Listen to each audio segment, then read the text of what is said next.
हम जानते हैं किसी भी सर्कल के एक्सटर्नल पॉइंट से हम उस सर्कल पर दो टेंजेंट्स ड्रॉ कर सकते हैं। We can draw two tangents from an external point to a given circle. भाई आपको कोई सर्कल गिवन है और उसके बाहर कोई पॉइंट गिवन है, उस पॉइंट से आप उस सर्कल पर दो टेंजेंट्स ड्रॉ कर सकते हैं और इन टेंजेंट्स के पॉइंट्स ऑफ कांटेक्ट को यदि T1 और T2 नाम दे दिया जाए तो ये जो लेंथ आपको T1 नजर आ रही है या T2 नजर आ रही है, इन्हें हम कहते हैं लेंथ्स ऑफ टेंजेंट स्पर्श रेखाओं की लंबाइयां। और आपको ये भी जानकारी होगी कि इन दोनों टेंजेंट्स की लेंथ भी नेसेसरली इक्वल होती है, एक समान होती है। और आपको यह भी जानकारी होगी कि यदि सर्कल के सेंटर से इन टेंजेंट्स पर परपेंडिकुलर ड्रॉप किया जाए, इन स्पर्श रेखाओं पर लंब खींचा जाए, तो उन दोनों लंबों की लंबाइयां भी एक समान होंगी। क्यों? क्योंकि इन दोनों परपेंडिकुलर्स की लेंथ और कुछ नहीं साहब, सर्कल की रेडियस के तुल्य होगी। भाई आपने जब सर्कल के सेंटर से टेंजेंट पर परपेंडिकुलर ड्रॉप किया, या यूं कहा जाए कि आपने सर्कल पर सर्कल की सरकमफेरेंस पर परपेंडिकुलर ड्रॉप किया, तो इन दोनों परपेंडिकुलर्स की लेंथ सर्कल की रेडियस के बराबर होगी। इसलिए जो लेंथ ये होगी वही लेंथ ये होगी। और साथ ही में आप देख चुके हैं कि ये दोनों लेंथ तो इक्वल है ही सही। अब यदि बच्चों मैं यहां पर सर्कल के सेंटर और इस एक्सटर्नल पॉइंट को ज्वाइन कर दूं तो मैं क्या पाता हूं? मैं पाता हूं कि मैंने यहां पर ये जो पूरा रीजन था इसे दो ट्रायंगल्स में डिवाइड किया। एक ट्रायंगल बन रहा है PT1O और दूसरा बन रहा है PT2O। और इन दोनों ट्रायंगल्स में आप एक और बात पा रहे हैं कि जो लेंथ ये है वही लेंथ ये है, जो लेंथ ये है वही लेंथ ये, और ये जो लेंथ PO नजर आ रही है ये तो दोनों ट्रायंगल्स के लिए एक कॉमन साइड हो गई। सो अल्टीमेटली ये लेंथ इस लेंथ के बराबर है, ये लेंथ इस लेंथ के बराबर है और ये लेंथ दोनों में कॉमन है, इसलिए दोनों ट्रायंगल्स एक जैसे हो गए। और अगर दोनों ट्रायंगल्स एक जैसे हो गए तो लाजमी है ना भैया कि ये एंगल्स भी इक्वल होंगे। जो एंगल ये होगा वही होगा। अगर इस एंगल को थीटा मान लें तो ये एंगल भी थीटा हो जाएगा। भाई ये लेंथ इस लेंथ के बराबर, ये लेंथ इस लेंथ के बराबर, और ये कॉमन है दोनों में, तो ये दोनों में सेम हो गई। सो ये दोनों एंगल्स भी सेम हो जाएंगे और ये दोनों एंगल सेम हो गए। अर्थात मैं कह सकता हूं कि मैंने जो एंगल लेता हूं मैं कौन सा, T1 P T2, ये एंगल देखिए तो T1 P T2, ये जो पूरा एंगल था इस एंगल को इस लाइन ने PO ने दो बराबर भागों में विभाजित किया क्योंकि दोनों एंगल सेम हैं। सो एंगल को दो इक्वल पार्ट्स में डिवाइड किया, और जब एंगल दो इक्वल पार्ट्स में डिवाइड होते हैं तो इसे हम कहते हैं एंगल बायसेक्टर, कोणार्धक। एंगल बायसेक्टर, एंगल बायसेक्टर क्या, इस एक्सटर्नल पॉइंट को जब सर्कल के सेंटर से ज्वाइन कर दिया तो ये जो आपको लेंथ ये जो आपको लाइन मिल रही है, इस लाइन ने इन दोनों टेंजेंट्स के द्वारा बनने वाले एंगल को दो बराबर भागों में विभाजित किया है, डिवाइड किया है। और यही लॉजिक का यूज करके हम किसी सर्कल के इन सर्कल के बारे में बात करेंगे। We are going to talk about incircle of a triangle. किसी वृत्त के अंतः वृत्त के बारे में हमें चर्चा करनी है, और उसके लिए सबसे मेन जो बात आपने देखी वो ये थी कि उस एक्सटर्नल पॉइंट और सर्कल के सेंटर को मिलाने वाली जो लाइन थी उसने उन दोनों टेंजेंट्स के द्वारा बनने वाले एंगल को दो बराबर भागों में विभाजित किया है, अर्थात ये उसका एंगल बायसेक्टर है। तो पहले से नोट डाउन कर लीजिएगा बच्चों, मैं इसके बाद आगे की चर्चा बढ़ाता हूं। देखिए हमारे पास में ये कोई ट्रायंगल है, त्रिभुज ABC। ये रहा साहब ट्रायंगल ABC, ये रहा ट्रायंगल ABC। अब इस ट्रायंगल में ऑब्वियसली ये तीन एंगल्स हैं, एंगल A, एंगल B और एंगल C। अब यदि इन एंगल्स को इक्वल डिवाइड कर दिया जाए, यानी कि इनके एंगल बायसेक्टर्स निकाले जाएं, तो ये रहा इसका एंगल बायसेक्टर। भाई आपको देखने में लग सकता है कि सर आपने एंगल बायसेक्टर नहीं बनाया, तो मैंने ये सर्कल भी नहीं बनाया होगा, आपको सामने से क्लियर नजर आ रहा होगा। मैंने परफेक्ट लाइन भी नहीं बनाई होगी, मैंने परफेक्ट टेंजेंट भी नहीं बनाई है। तो मेरी ड्राइंग है साहब, आप ड्राइंग पे नहीं कॉन्सेप्ट पे ध्यान दीजिएगा, अदरवाइज आप बोलेंगे सर आपकी ड्राइंग बहुत खराब है। क्योंकि कुछ लोग बैठे होते हैं बिल्कुल कमियां निकालने के लिए कि सर आपकी ड्राइंग इतनी गंदी कि हमको कुछ समझ में नहीं आ रहा। भाई जो मैं बोल रहा हूँ, जो मैं समझा रहा हूँ उस पर ध्यान दो ना, ये कहाँ चित्रकला पर ध्यान दे रहे हैं।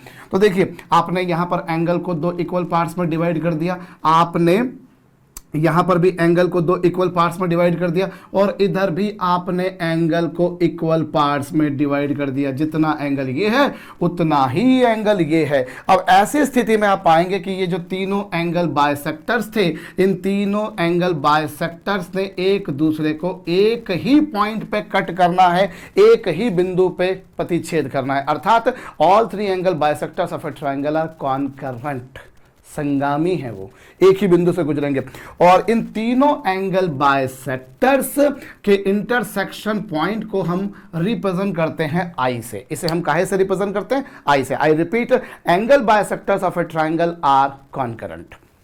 और ये तीनों एक ही पॉइंट पर कट करेंगे, मतलब कॉन्करेंट मतलब तीनों एक ही पॉइंट पर कट करेंगे और उस पॉइंट को हम नाम देते हैं बच्चों ओ।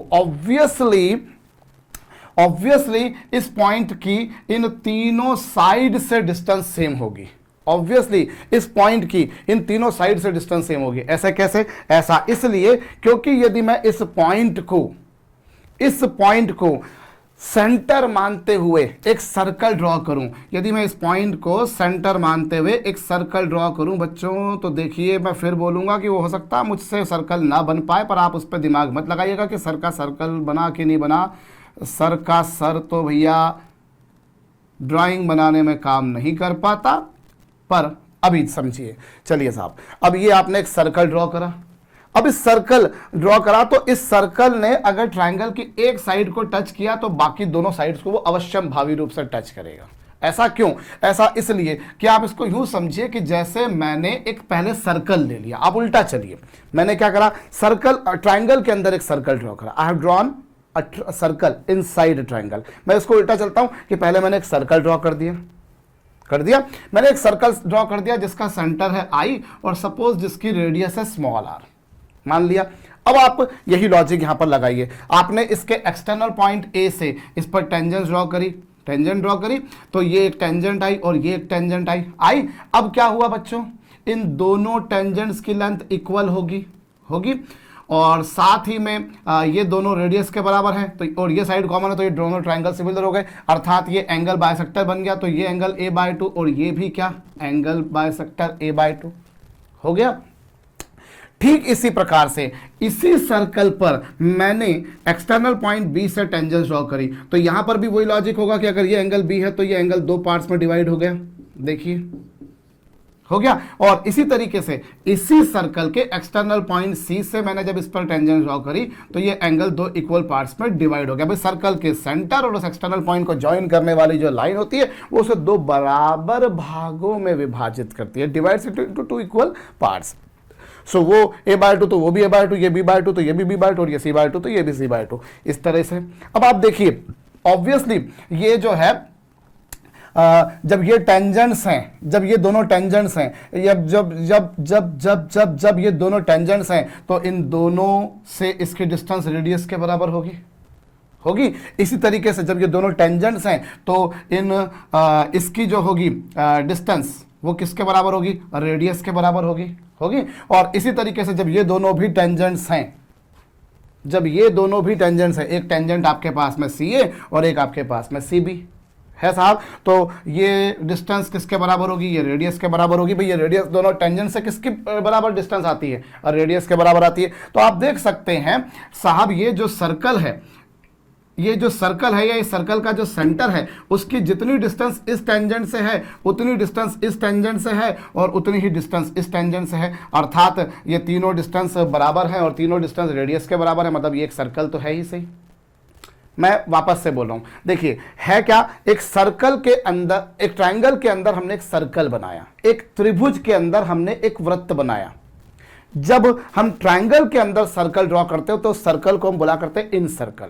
और इन सर्कल के बारे में एक सिंपल सी बात बताई जाती है कि साहब इन सर्कल जो होता है वो ट्रायंगल के तीनों एंगल्स के इंटरनल एंगल्स के बाइसेक्टर के इंटरसेक्शन पॉइंट से बनता है। ये जनरली बताया जाता है, पुस्तकों में यही लिखा रहता है, टीचर्स भी अमूमन ये बात बोलते हैं। पर मैं थोड़ा सा उल्टी अप्रोच लेके चल रहा हूं कि भाई ऐसा होता क्यों है, क्योंकि जहन में ये तो आता है सबको, everybody knows what is incircle, a circle which touches all three sides of a triangle from inside. एक ऐसा वृत्त जो त्रिभुज की तीनों भुजाओं को भीतर से स्पर्श करे उसे अंतःवृत्त कहते हैं। ये इन सर्कल की डेफिनेशन है। और इन सेंटर क्या, उस सर्कल का सेंटर, और वो क्या होता है, एंगल बायसेक्टर्स का इंटरसेक्शन पॉइंट, ये डेफिनेशन होती है। लेकिन ऐसा क्यों है, हम उस पर जाएं, क्योंकि जब प्रश्न सोचने बैठते हैं तो दिमाग में आता है ऐसा क्यों हुआ। तो मैंने उसका जवाब आपको बिल्कुल बिगिनिंग में दे दिया कि भैया मैंने एक सर्कल पहले ड्रॉ कर दिया, मैं उल्टा चल रहा हूं, मैंने एक सर्कल ड्रॉ करा, उस सर्कल के एक्सटर्नल पॉइंट ए से मैंने उस पर दो टेंजेंट्स ड्रॉ करी। सपोज कीजिए एक टेंजेंट T1 पर आई और एक टेंजेंट जो है वो T2 पर आई, तो इन दोनों टेंजेंट्स की लेंथ इक्वल होगी, ये दोनों लेंथ इक्वल है तो ये भी इक्वल हो जाएगा, ये भी इक्वल है तो ये एंगल दो इक्वल पार्ट्स में डिवाइड हो गया। वही लॉजिक मैंने चौथी बार बोल रहा हूँ इस लेक्चर में शायद से मैं। इसी तरीके से मैं पॉइंट बी से टेंजेंट ड्रॉ करता हूँ, जबकि वो उसी पॉइंट पर टच करे जिस पॉइंट पर ए से पास होने, ए से ड्रॉ की गई टेंजेंट ने टच किया था। ए से ड्रॉ की गई टेंजेंट ने सर्कल को कहाँ टच किया, T1 पर, ऐसे ही बी ने भी वही किया। तो और यहाँ पर ड्रॉ करा, तीसरा मान लीजिए ये T3 है, और तो ये दोनों टेंजेंट्स की लेंथ इक्वल होगी, उससे ये दोनों एंगल इक्वल हो गए। अब ये जो लेंथ आएगी ये किसके बराबर आएगी, this length will be equals to radius of the circle, likewise this length will be equals to radius of circle, and likewise this length will be equals to radius of circle. एक बात मैं आपको यहां पर बता दूं, यहां पर एक बात मैं आपको बता दूं कि ये जो एंगल बायसेक्टर आपको जो नजर आ रहा है, जिसे मैंने ऑरेंज कलर से ड्रॉ किया है, ये जो एंगल बायसेक्टर आ रहा है, इसने साइड ए बी को सपोज इस पॉइंट पे कट करा, लेकिन ये जो परपेंडिकुलर है ये अलग पॉइंट पर है। दोनों में अंतर है, क्योंकि कई लोग यहां पर ये हो जाते हैं कि भैया ये जो हमने एंगल बायसेक्टर लिया पॉइंट ए से, वो कहीं यहां आया, यहां पर आया, पॉइंट डी पर आया। ये angle bisector is meeting side BC at point D, और इस सर्कल के सेंटर से आपने जो परपेंडिकुलर ड्रॉ किया, या यूं कहूं कि इस सर्कल ने इस साइड BC को पॉइंट डी पर ही टच करना है, ऐसा जरूरी नहीं है भाई। इस सर्कल ने साइड BC को उस पॉइंट पे टच करना है जहां पर रेडियस इसके परपेंडिकुलर होगी, क्योंकि ये लेंथ टेंजेंट है और tangent and radius are perpendicular. अब भाई जरूरी नहीं है ना कि एंगल बायसेक्टर जो नजर आ रहा है आपको, आप समझने की कोशिश कीजिएगा, जो एंगल बायसेक्टर आपको AD नजर आ रहा है, AD जो है वो BC के परपेंडिकुलर हो, ऐसा जरूरी नहीं है। हो सकता है कि ऐसा हो पर जरूरी नहीं है। और अगर इसके परपेंडिकुलर नहीं है तो नेचुरल सी बात है, this length will not be equals to radius. Radius तो वहां होगी, रेडियस क्या होती है, सर्कल का सेंटर और सरकमफेरेंस के बीच की डिस्टेंस। तो ये यहाँ पर आ रहा है क्योंकि सरकमफेरेंस यहीं से पास हो रही है इसीलिए, लेकिन यहाँ थोड़ी सी हल्की सी वो ऊपर से निकल गई, आप समझ पा रहे होंगे शायद से, वो हल्की सी ऊपर से नजर आ गई, तो ये रेडियस के बराबर तो वो लेंथ होगी जो सेंटर और सरकमफेरेंस के बीच की डिस्टेंस है। और एंगल बायसेक्टर तो उसके बाहर तक आ रहा है। होप आपको मेरे कहने का आशय समझ में आ रहा होगा। ये मैं बात इसलिए बोल रहा हूँ क्योंकि यहाँ पर ये कंफ्यूजन आते हैं, और अभी तो हम इस लेक्चर के दौरान बहुत कुछ देखने वाले हैं। सो आई रिपीट बच्चों, हमने क्या देखा, एक ऐसा सर्कल जो ट्रायंगल के तीनों साइड्स को अंदर से टच करे उसे बोलते हैं इन सर्कल, उसके सेंटर को बोलते हैं इन सेंटर, और वो और कुछ नहीं एंगल बायसेक्टर्स का इंटरसेक्शन पॉइंट होता है। क्यों, मैं फिर से एक बार रिपीट कर रहा हूं, मैंने एक सर्कल ड्रॉ करा, उस सर्कल पे एक्सटर्नल पॉइंट ए से मैंने टेंजेंट्स ड्रॉ करी, दोनों टेंजेंट्स की लेंथ इक्वल आई, उससे हमको मालूम पड़ा ये एंगल दो इक्वल पार्ट्स में डिवाइड हो गया। अब ये जो टेंजेंट आई, इसी टेंजेंट के लिए ही मैं अगर बात करूं कि मैं इसी टेंजेंट को आगे बढ़ाऊं तो ऑब्वियसली उस पर कोई पॉइंट लेता हूं, तो उस पॉइंट से मैं सर्कल पर तीसरी टेंजेंट एक को ड्रॉ कर सकता हूं, और ये दोनों टेंजेंट्स की लेंथ इक्वल होगी इसलिए ये भी इक्वल होंगे, तो ये एंगल बायसेक्टर हो गया, ये भी एंगल बायसेक्टर हो गया। और फिर मैंने इस टेंजेंट को आगे बढ़ा दिया और इस टेंजेंट को आगे बढ़ा दिया, जहां पर दोनों ने कट करा वहां पर मैंने इस पॉइंट सी ले लिया। अब ये दोनों टेंजेंट्स की लेंथ भी इक्वल होगी, और ये एंगल बायसेक्टर है, ये एंगल बायसेक्टर है, ये एंगल बायसेक्टर है, तो ऑब्वियसली एंगल बायसेक्टर्स यहां पर कट कर रहे हैं। वो कहां कट करेंगे, वो सर्कल के सेंटर पर। तो चलिए साहब, अब हमें इन सर्कल के बारे में और चर्चा करनी। मैं लगे हाथों बता दूं बच्चों आपको, इन सर्कल का जो सेंटर होता है, जिसे मैंने यहां पर आई से रिप्रेजेंट किया है, इससे हम कहते होते हैं इन सेंटर, इसे हम कहते हैं अंतः केंद्र। इन सर्कल के सेंटर को हम बोलते हैं इन सेंटर, और इन सेंटर और इस इन सर्कल की जो रेडियस होती है, जिसे हम स्मॉल r से रिप्रेजेंट करेंगे। ये ध्यान दीजिएगा बच्चों, इन सर्कल की रेडियस को, जैसे सर्कम रेडियस जो होती है उसे हम कैपिटल R से रिप्रेजेंट करते हैं, और यहाँ इन सर्कल है, इसकी रेडियस को हम कहते होते हैं इन रेडियस, और इसे स्मॉल r से रिप्रेजेंट किया जाता है। ये एक स्टैंडर्ड नोटेशन है, एक सामान्य तरीका है इसे व्यक्त करने का, पहले ये नोट डाउन जरूर कर लीजिएगा। चलिए हम लोग अब यहाँ पर आगे बढ़ेंगे, और हम यहाँ पर इसकी रेडियस, पहले इन रेडियस के बारे में चर्चा करते हैं। तो चलिए और मोस्टली हमको इन रेडियस के बारे में ही चर्चा करनी है। तो मैं ये ट्रायंगल वापस से बना लेता हूँ। ये लीजिए, मैंने ये ट्रायंगल बना लिया साहब, ए बी सी, और मैंने यहाँ इसे क्या करा बच्चों, इससे मैंने ये एंगल बायसेक्टर लिया। क्या लिया मैंने? Angle bisector. और ये भी क्या लिया मैंने? एंगल बायसेक्टर लिया। बहुत अच्छी बात है। और ये भी क्या लिया? Angle bisector. और एंगल बायसेक्टर के बारे में आप जैसा कि जानते हैं, कॉन्करेंट होते हैं, जिस पॉइंट पे कट करते हैं उसे इन सेंटर बोलते हैं। ठीक बात है। अब मैंने यहाँ पर जो एंगल बायसेक्टर थे, सपोज कीजिए उन्होंने इसकी साइड्स को डी, ई और एफ पर कट किया और इसको सेंटर मानकर एक सर्कल जब मैं ड्रॉ करूंगा तो वो सर्कल कुछ ऐसा लूँ कि वो अगर एक साइड को टच कर रहा है तो वो तीनों साइड्स को टच करेगा। ये भी आपने अभी देख लिया है साहब।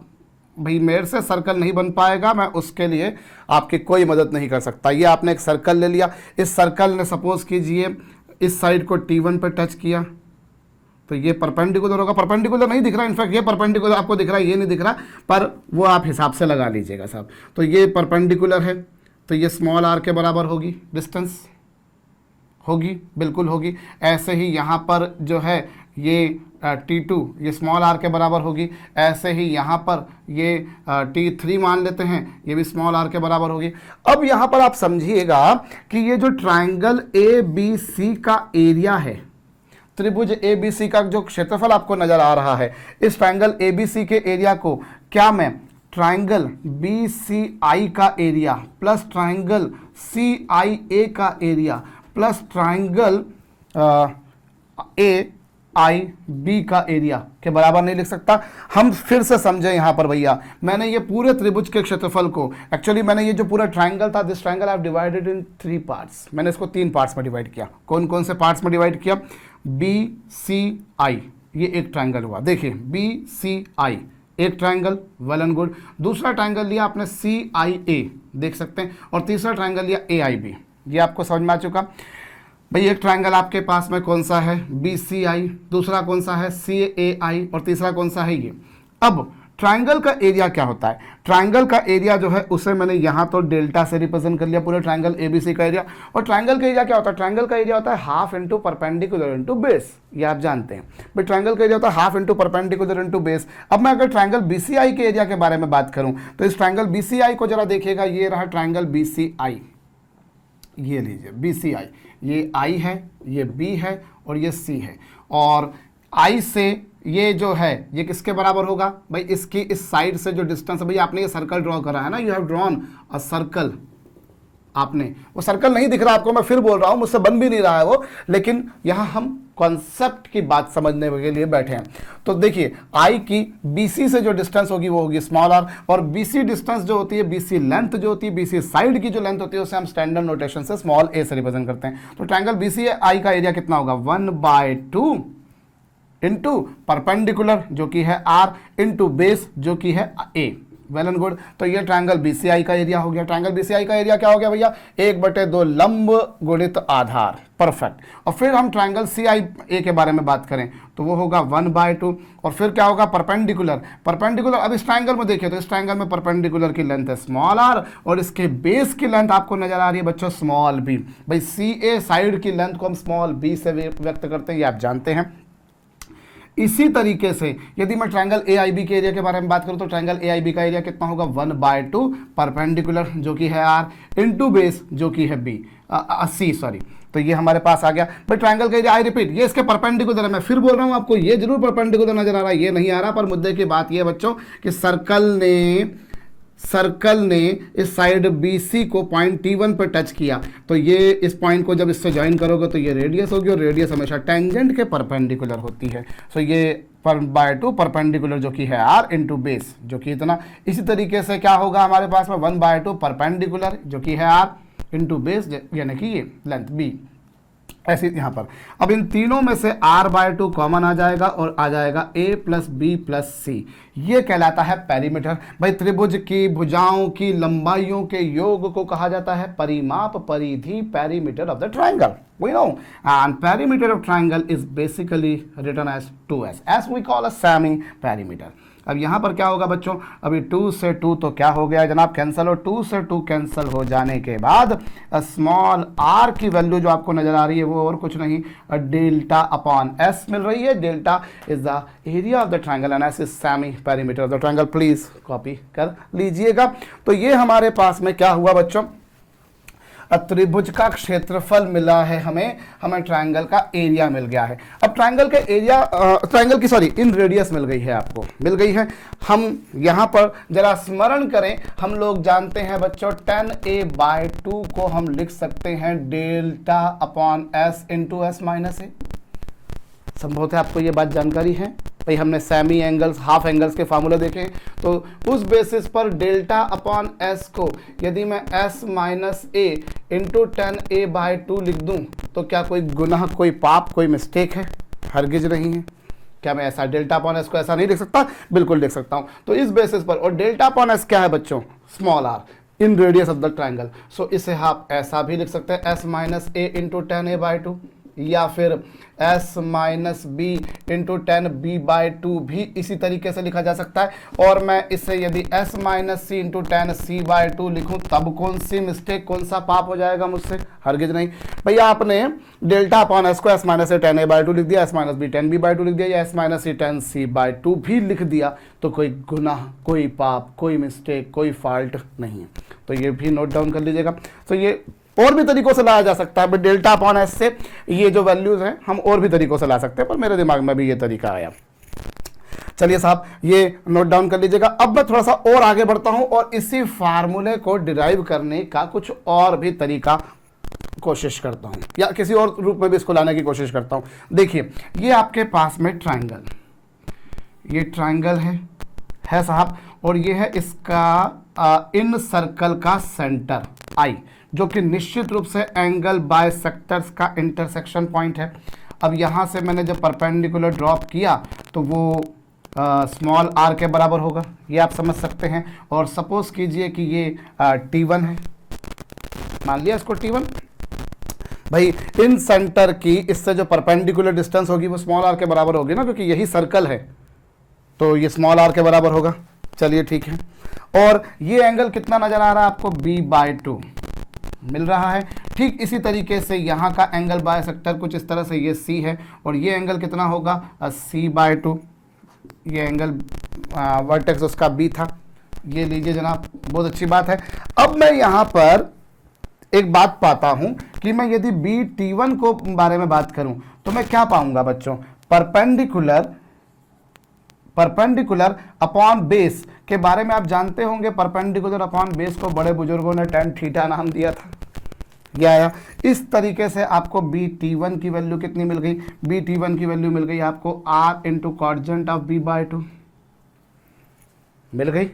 चेक कर सकते हैं आप भाई, परपेंडिकुलर अपॉन बेस बराबर tan थीटा, तो BT1 की वैल्यू ये आ गई। इसी तरीके से आप CT1 की वैल्यू निकालिए। CT1 की वैल्यू जो आपको मिलेगी वो R cot C/2 मिलेगी, आप निकाल लीजिए। बिल्कुल वही, perpendicular upon base is equal to this है साहब। मैं मिटाने जा रहा हूं बच्चों, अगर आपने इसको नोट डाउन नहीं किया हो तो नोट डाउन जरूर कर लेना है आपको। चलिए, अब यहां से CT1 आ गया, BT1 आ गया।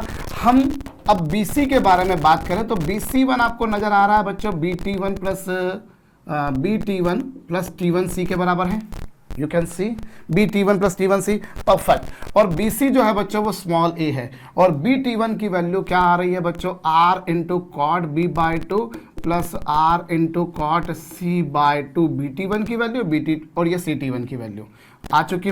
अब यहाँ से स्मॉल r कॉमन निकाल लीजिए, और अब आप इनको साइन कॉस में चेंज कर दीजिए। जब साइन कॉस में चेंज करेंगे, एलसीएम लेंगे, तो ये sign C/2 cos B/2 plus साथ में आ जाएगा क्या बच्चों? साइन B/2 को साइन ऑफ C/2 आएगा, और अपॉन में क्या? दोनों के साइन आएंगे, sine B/2 sine C/2, taking LCM will result into this. इस तरीके से आएगा। अब आप क्या पाते हैं बच्चे? ये small R, okay. Sine A cos B plus cos A sine B क्या होता है? Sine A cos B plus sine B cos A जो होगा वो होगा साइन ए प्लस बी यही कुछ होगा। और डिनोमिनेटर में तो चलिए जनाब जैसा लिखा था वैसा लिखे रहने दीजिए, मैं उसमें कोई छेड़खानी नहीं कर रहा हूँ। ये आ चुका साहब, आ चुका। और ये क्या, स्मॉल ए। अब क्या मिला आपको, स्मॉल ए बराबर स्मॉल आर, ये आपके पास आया। और ये sine B by two plus C by two को क्या लिख सकते हैं आप, इसे आप लिख सकते हैं साइन पाई बी प्लस सी को आप क्या लिख सकते हैं, बी प्लस सी को आप लिख सकते हैं पाई माइनस ए लिख सकते हैं, और अपॉन में 2 है। और डिनोमिनेटर में जो चल रहा है साहब उसमें मैं कोई छेड़खानी नहीं कर रहा। ये लीजिए आ चुका। अब स्मॉल ए बराबर क्या, स्मॉल आर। स्मॉल ए बराबर स्मॉल आर है, और sine pi by 2 minus theta होता है कोसाइन थीटा, तो ये क्या आ गया आपके पास में, कोसाइन ए बाय 2। और डिनोमिनेटर में जो लिखा था वो वैसा का वैसा लिख दिया मैंने, समझ में आ चुका होगा आपको। सो यहाँ से आपको क्या मिला बच्चों, ये पिक्चर मिली। और मैं इसमें भी काम करता हूँ बच्चों, यहाँ पर मैं जो है या इसी स्टेप में, इस स्टेप में कर लेता हूँ। चलिए स्मॉल ए को मैं साइन रूल से क्या 2r साइन ए नहीं लिख सकता, बिल्कुल लिख सकता हूँ, 100% लिख सकता हूँ। और अगली स्टेप में मैं साइन थीटा को लिख सकता हूँ 2 sine theta by 2 into cos theta by 2 लिख सकता हूँ। और ये क्या, न्यूमरेटर में r cos a बाय 2 चल रहा है, और डिनोमिनेटर में जो चल रहा है मैं लिख ही देता हूँ। चलिए मैं कहाँ इससे लिखने से बचूँ, sine b by 2 into sine c by 2। बहुत अच्छी बात, अभी कुछ कैंसिल हो रहा है, यस। cos a बाय 2 से cos a बाय 2 क्या हो गया, कैंसिल हो गया। cos a बाय 2 से cos a बाय 2 कैंसिल हो गया। इसको इधर लेकर आ जाइए, इसको जब इधर लेकर आएंगे तो आपको मिलेगा स्मॉल r बराबर, इसको इधर मल्टीप्लाई कर दीजिए, 2 2 4 होता है, और ये आ जाएगा आपके पास में कितना, 4r इंटू कितना बच्चों, sine a by 2 sine b by 2 sine c by 2। ये लीजिए। सो ये आपके पास में इन सर्कल की रेडियस को लिखने का एक और तरीका आ गया, 4r sine a by 2 sine b by 2 sine c by 2। Note down कर सकते हैं, साइड में खड़ा हूं, पॉज कीजिए, मुझे ऐसे ही निहारते रहिए और साथ में से नोट डाउन कर लीजिए। तो चलिए साहब, हमने ट्राइंगल की इन सर्कल की और रेडियस यानी कि इन रेडियस के 3 फार्मूले यहां पर डिराइव करें। पहला फार्मूला मैंने डिराइव करा साहब delta upon S in terms of area of triangle and semi perimeter, और फिर मैं इसे s minus A into 10a by 2 लिख सकता हूं, या s minus B into 10b by 2, या s minus C into 10c by 2 लिख सकता हूं। और ये जो मैंने कुछ इस तरीके से डिराइव किया, आप और भी कई तरीकों से सोच सकते हैं। और जब हम ट्रिग्नोमेट्री की बात करें और उसमें भी अगर हम ज्योमेट्री का तड़का लगा दें, या ज्योमेट्री की बात करें उसमें ट्रिग्नोमेट्री का तड़का लगा दें, तो फिर तो कई तरीकों से काम हो सकता है भैया, ये मेरा बहुत स्पष्ट मानना है। और अगर सर्कम रेडियस के टर्म्स में काम किया जाए तो कुछ ऐसी पिक्चर आपके समक्ष आ जाएगी। सो यू पीपल शुड रिमेंबर, आपको बिल्कुल स्मरण रखना है, कंठस्थ रखना है, याद रखना है इन रेडियस के ये तमाम फार्मूले ही बच्चों, इसे नोट डाउन कीजिएगा। मैं आगे काम करता हूं, एक छोटा सा सम आपको मैं दे रहा हूं कि इक्विलैटरल ट्राइंगल की इन रेडियस और सर्कम रेडियस में रिलेशनशिप एस्टेब्लिश कीजिए। Establish the relationship between in radius and circum radius of an equilateral triangle। Video को पॉज कीजिए और कीजिए। अभी देखिए, इन इक्विलेटरल ट्राइंगल है, इक्विलेटरल ट्राइंगल है तो इसके तीनों एंगल्स इक्वल होंगे, each of them is equal to 60 degree. तो स्मॉल आर इक्वल टू कितना, 4r, और a की वैल्यू, b की वैल्यू, c की वैल्यू अगर 60 डिग्री तो लाजमी है a बाय 2 की वैल्यू 30 डिग्री होगी, b बाय 2 की वैल्यू भी 30 डिग्री होगी। So this is sine 30 degree, sine 30 degree, and this is again बच्चों nothing but sine 30 degree. a by 2 will 30 degree, b by 2 will also भी 30 degree, और ये क्या आ गया बच्चों, ये साइन 30 की वैल्यू 1 बाय 2 होती है, साइन 30 की वैल्यू 1 बाय 2 होती है, साइन 30 की वैल्यू 1 बाय 2 होती है। और यहाँ से स्मॉल r की वैल्यू आप निकाल लीजिए 4r बाय 8, अर्थात कि ये आ चुका r बाय 2। होप मेरा कैलकुलेशन वर्क सही है, अगर गलत हो जाए तो उसे आप सुधार लीजिएगा। इस तरीके से कैपिटल R बराबर आ गया 2r। हमारे पास में अगर इनके इन रेडियस और सर्कम रेडियस में रिलेशन है तो नेचुरल सी बात है कि अब इनके एरिया में भी रिलेशन एस्टेब्लिश कर सकते हैं। भाई अगर सर्कल का एरिया और इन सर्कल का एरिया, इन दोनों में रिलेशनशिप निकालेंगे तो आपको कुछ ऐसा मिलेगा। भाई this is the area of the circumcircle while that one is the area of the incircle. Area is proportional to r square, so if radius is twice of the another circle then definitely area will be 4 times 4 multiplied हो जाएगा उसके। Note down कर लीजिएगा बच्चों। एक और सम लिखिएगा, किसी त्रिभुज की भुजाओं की लंबाइयां आपको दे रखी है साहब, किसी ट्रायंगल की साइड्स की लेंथ आपको दे रखी है 1 2 और 1, चलो 1 है, 3 है, और आपको अगली दे रखी है साहब, क्या लूँ मैं कितना सोचने में टाइम खराब कर दिया करता हूँ। चलिए मैं वापस से बोल रहा हूँ, किसी ट्रायंगल की साइड्स की लेंथ है 5 यूनिट्स, 7 यूनिट्स और 10 यूनिट्स। बड़ा सिंपल सा सम है ना। किसी ट्रायंगल की साइड्स की लेंथ है 5 यूनिट, 7 यूनिट और 10 यूनिट्स। आप उसके इन सर्कल की रेडियस बताइए, उसकी अंतःवृत्त की त्रिज्या बताइए। कैसे काम करेंगे भाई, आपके पास में स्मॉल है, स्मॉल बी, स्मॉल सी है, तो एस क्या होगा बच्चों, एस आपके पास में हो जाएगा 5 + 7 + 10 बटे 2 12, और 10 22 में से 2 को डिवाइड कर दिया तो 2 से डिवाइड कर दिया तो 11 आ चुका। तो ये एस आ गया। अब एस आ गया आपके पास में, तो ट्रायंगल का एरिया क्या होगा भाई, हीरोन्स फार्मूला सॉरी लगाता हूं, s minus A, s minus B, s minus, इन तीनों को s के साथ में मल्टीप्लाई करने के बाद में रूट भी आपको लिखना, तो ये 11, ये 11 माइनस ए, 11 माइनस बी, और ये 11 माइनस सी, ये पिक्चर आपके पास में आएगी। अब यहाँ से ट्रायंगल का एरिया आ चुका, s आपके पास में आ चुका, तो वो इन सर्कल की रेडियस क्या होगी, डेल्टा अपॉन s कर ही सकते हैं आप लोग। चलिए जनाब, तो कोई बहुत बड़ा काम नहीं था। एक और सम आप लिखिएगा साहब, किसी ट्रायंगल की 2 साइड्स की लेंथ आपको दे रखी है 2 और 2√3 यूनिट्स। किसी ट्रायंगल की आपको 2 साइड्स की लेंथ दे रखी है 2 और 2√3 यूनिट्स, और आपको साथ ही में गिवन है उन दोनों साइड्स के बीच का एंगल है 30 degree. If 2 sides length of a triangle are 2 units and 2√3 units and included angle is of 30 degree, find in radius, find in radius। Video को पॉज करके अवश्यम भावी रूप से कीजिएगा बच्चों।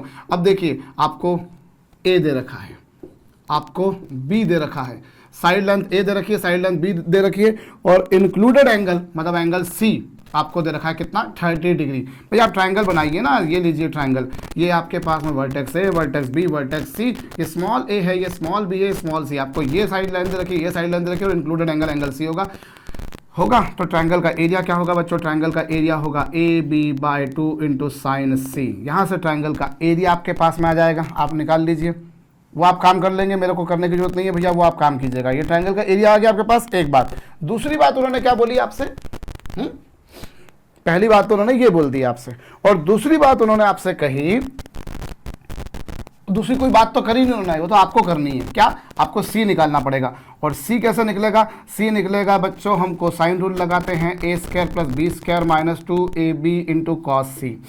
अब आपके पास में स्मॉल ए है, स्मॉल बी है, स्मॉल ए, स्मॉल बी है, सी है, तो इससे आपके पास में साइड लेंथ सी आ जाएगी। ऑब्वियसली सी की 2 वैल्यूज आएंगी, क्वाड्रेटिक बन रही है, सी की 2 वैल्यूज आ गई, आपके पास सी आ गया, परफेक्ट। अब आपको काम वैसे ही करना है, आपके पास में साइड लेंथ ए है, बी है, सी है, रखिए, एस आ जाएगा, नहीं आ जाएगा, बिल्कुल आ जाएगा।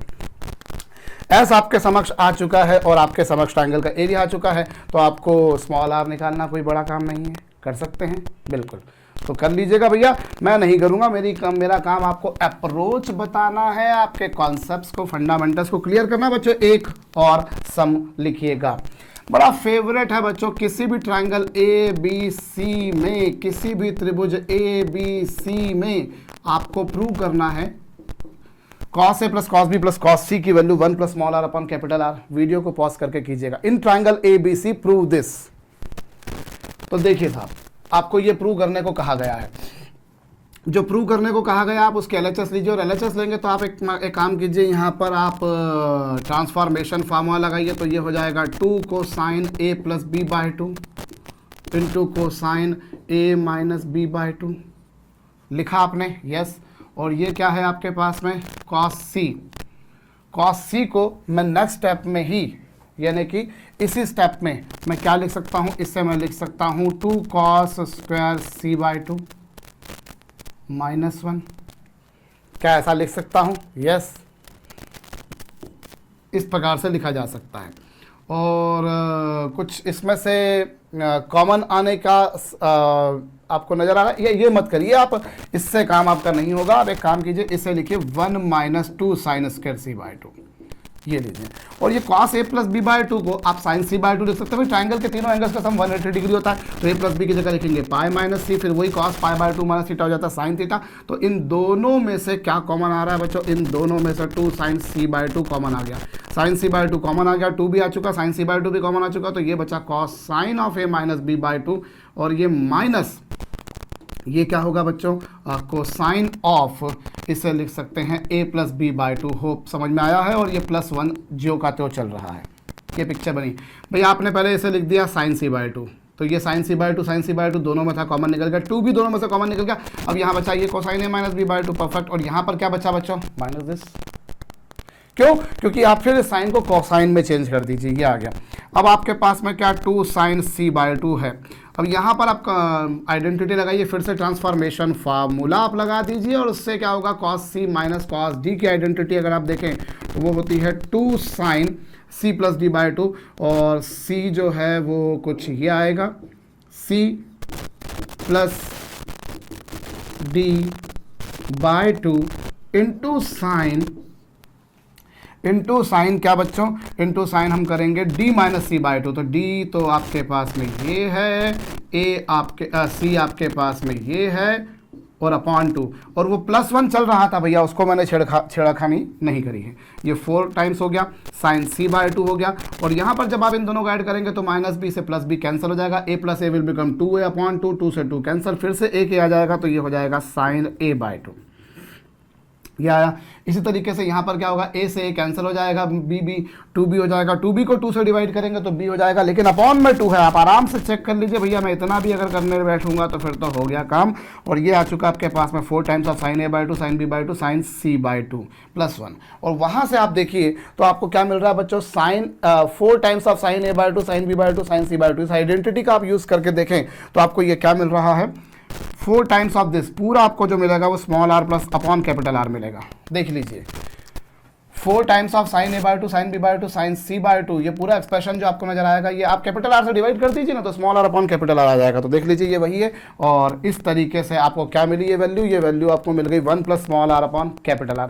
और ये जो वैल्यू आपके समक्ष आई है बच्चों, ये बहुत काम की है, बहुत ही ज़्यादा यूज़ में आएगा। इसकी उपयोगिता आपको बहुत जगह पर मिलेगी, कई जगहों पर ये यूज़ होता रहेगा। तो उसको एक आइडेंटिटी की तरह याद रखिएगा बच्चों, किसी भी ट्राइंगल के लिए। मैं मिटा रहा हूँ इसे भी, नहीं नोट डाउन किया है तो कर लीजिएगा, वैसे तो आपने वीडियो को पॉज करके भी कर लिया होगा। चलिए आप इसी बेसिस पर एक सम कीजिएगा बच्चों, आपको एक ट्राइंगल में cos square a by two plus cos square b by two plus cos square c by two की वैल्यू फाइंड आउट करने को कही गई है in terms of small r and capital R। This value has to be found in terms of small r and capital R। Video को pause करके जरूर से कर दीजिएगा बच्चों, क्या होगा देखिए।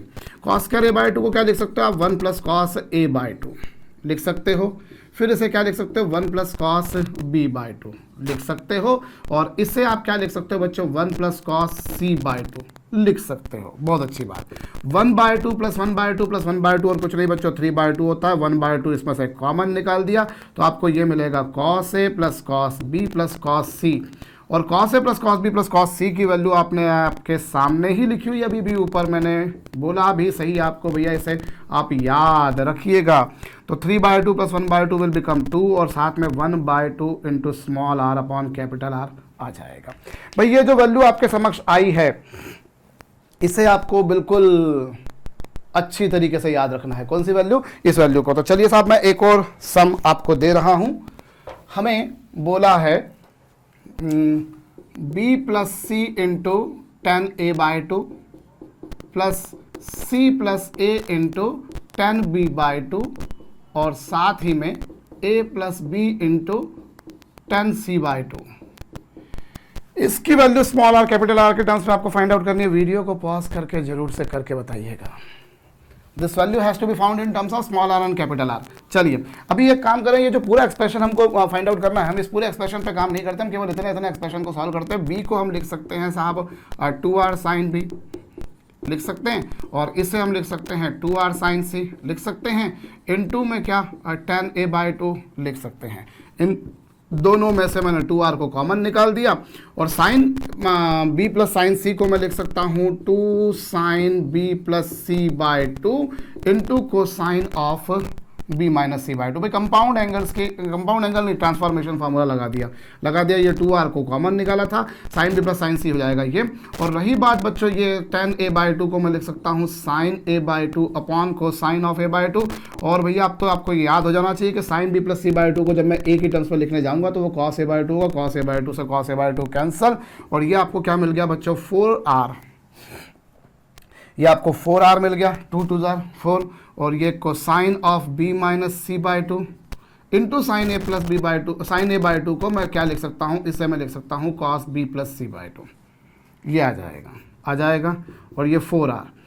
और यहाँ पर मैं इसका फिर से ट्रांसफॉर्मेशन फार्मूला लगाता हूँ, तो ट्रांसफॉर्मेशन फार्मूला लगाऊंगा तो 1/2 और 1/2 हो गया, इंटू में क्या यहाँ पर हो जाएगा cos b plus cos c।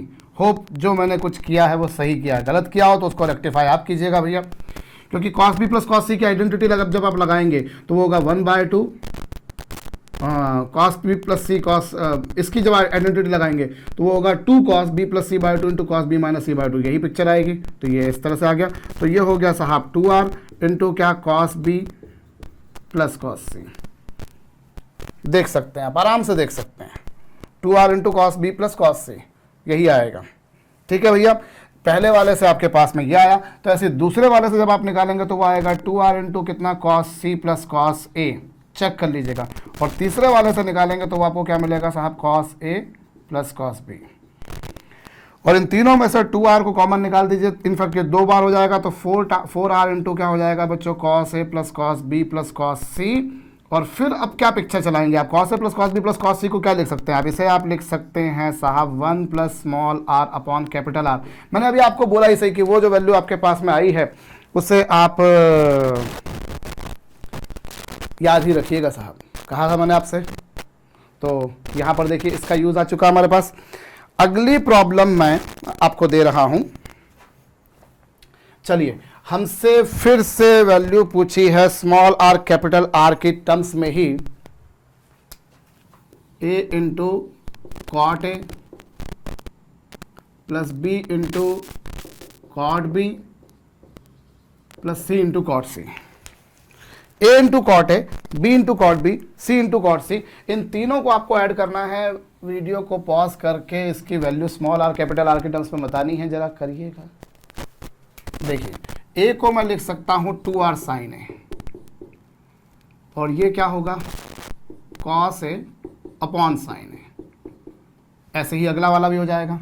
अब इसमें से साइन ए से साइन ए तो क्या हो गया कैंसल, वो बचा वैसा का वैसे ही समा गया। लो भैया 2r कॉमन निकल कर फिर ये आ जाएगा cos a plus cos b plus cos c। पिछले बार का बिल्कुल आधा आंसर आएगा भैया। आप cos a plus cos b plus cos c की वैल्यू को हमेशा स्मरण रखेंगे, याद रखेंगे, कंठस्थ रखेंगे। चलिए मैं अगली प्रॉब्लम आपको दे रहा हूं।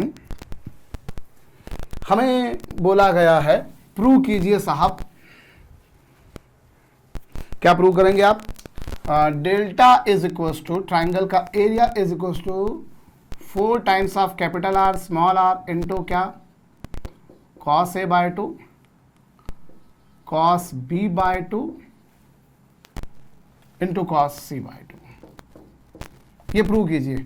यहां पर डेल्टा जो है वो ट्राइंगल का एरिया है, कैपिटल R यहां पर सर्कम रेडियस है और स्मॉल r यहां पर इन रेडियस है। करिए, देखिए क्या किया जाए भैया। हम स्मॉल r, ये जो आपके पास में कैपिटल R है, इसे मैं A B C upon 4 delta लिख सकता हूं, है हाँ। भाई हम कई तरीकों से प्रॉब्लम को सॉल्व कर सकते हैं, we can have multiple veg.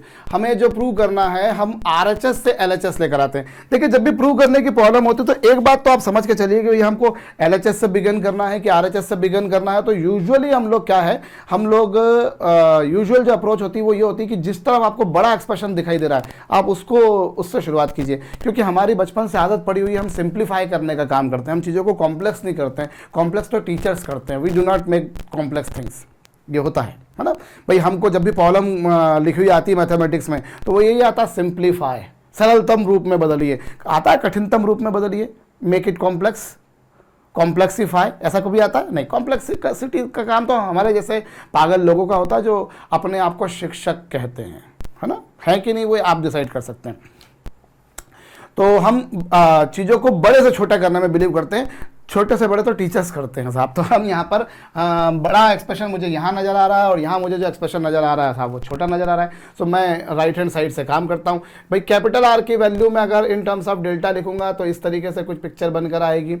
और या फिर चलिए मैं एक काम करता हूँ, मैं यहाँ पर 4R तो मैंने जैसा है वैसा का वैसा लिखे रखा, देख सकते हैं आप, लिखे रखा। और स्मॉल r को मैं क्या लिख सकता हूँ, स्मॉल r को मैं लिख सकता हूँ 4R इंटू कितना, sine A/2 sine B/2 sine C/2। मैंने स्मॉल r की value in terms of capital R यहाँ पर लिख दी। और बाहर आपको जो नजर आ रहा है वो क्या है, वो तो वैसा ही भाई आपने RHS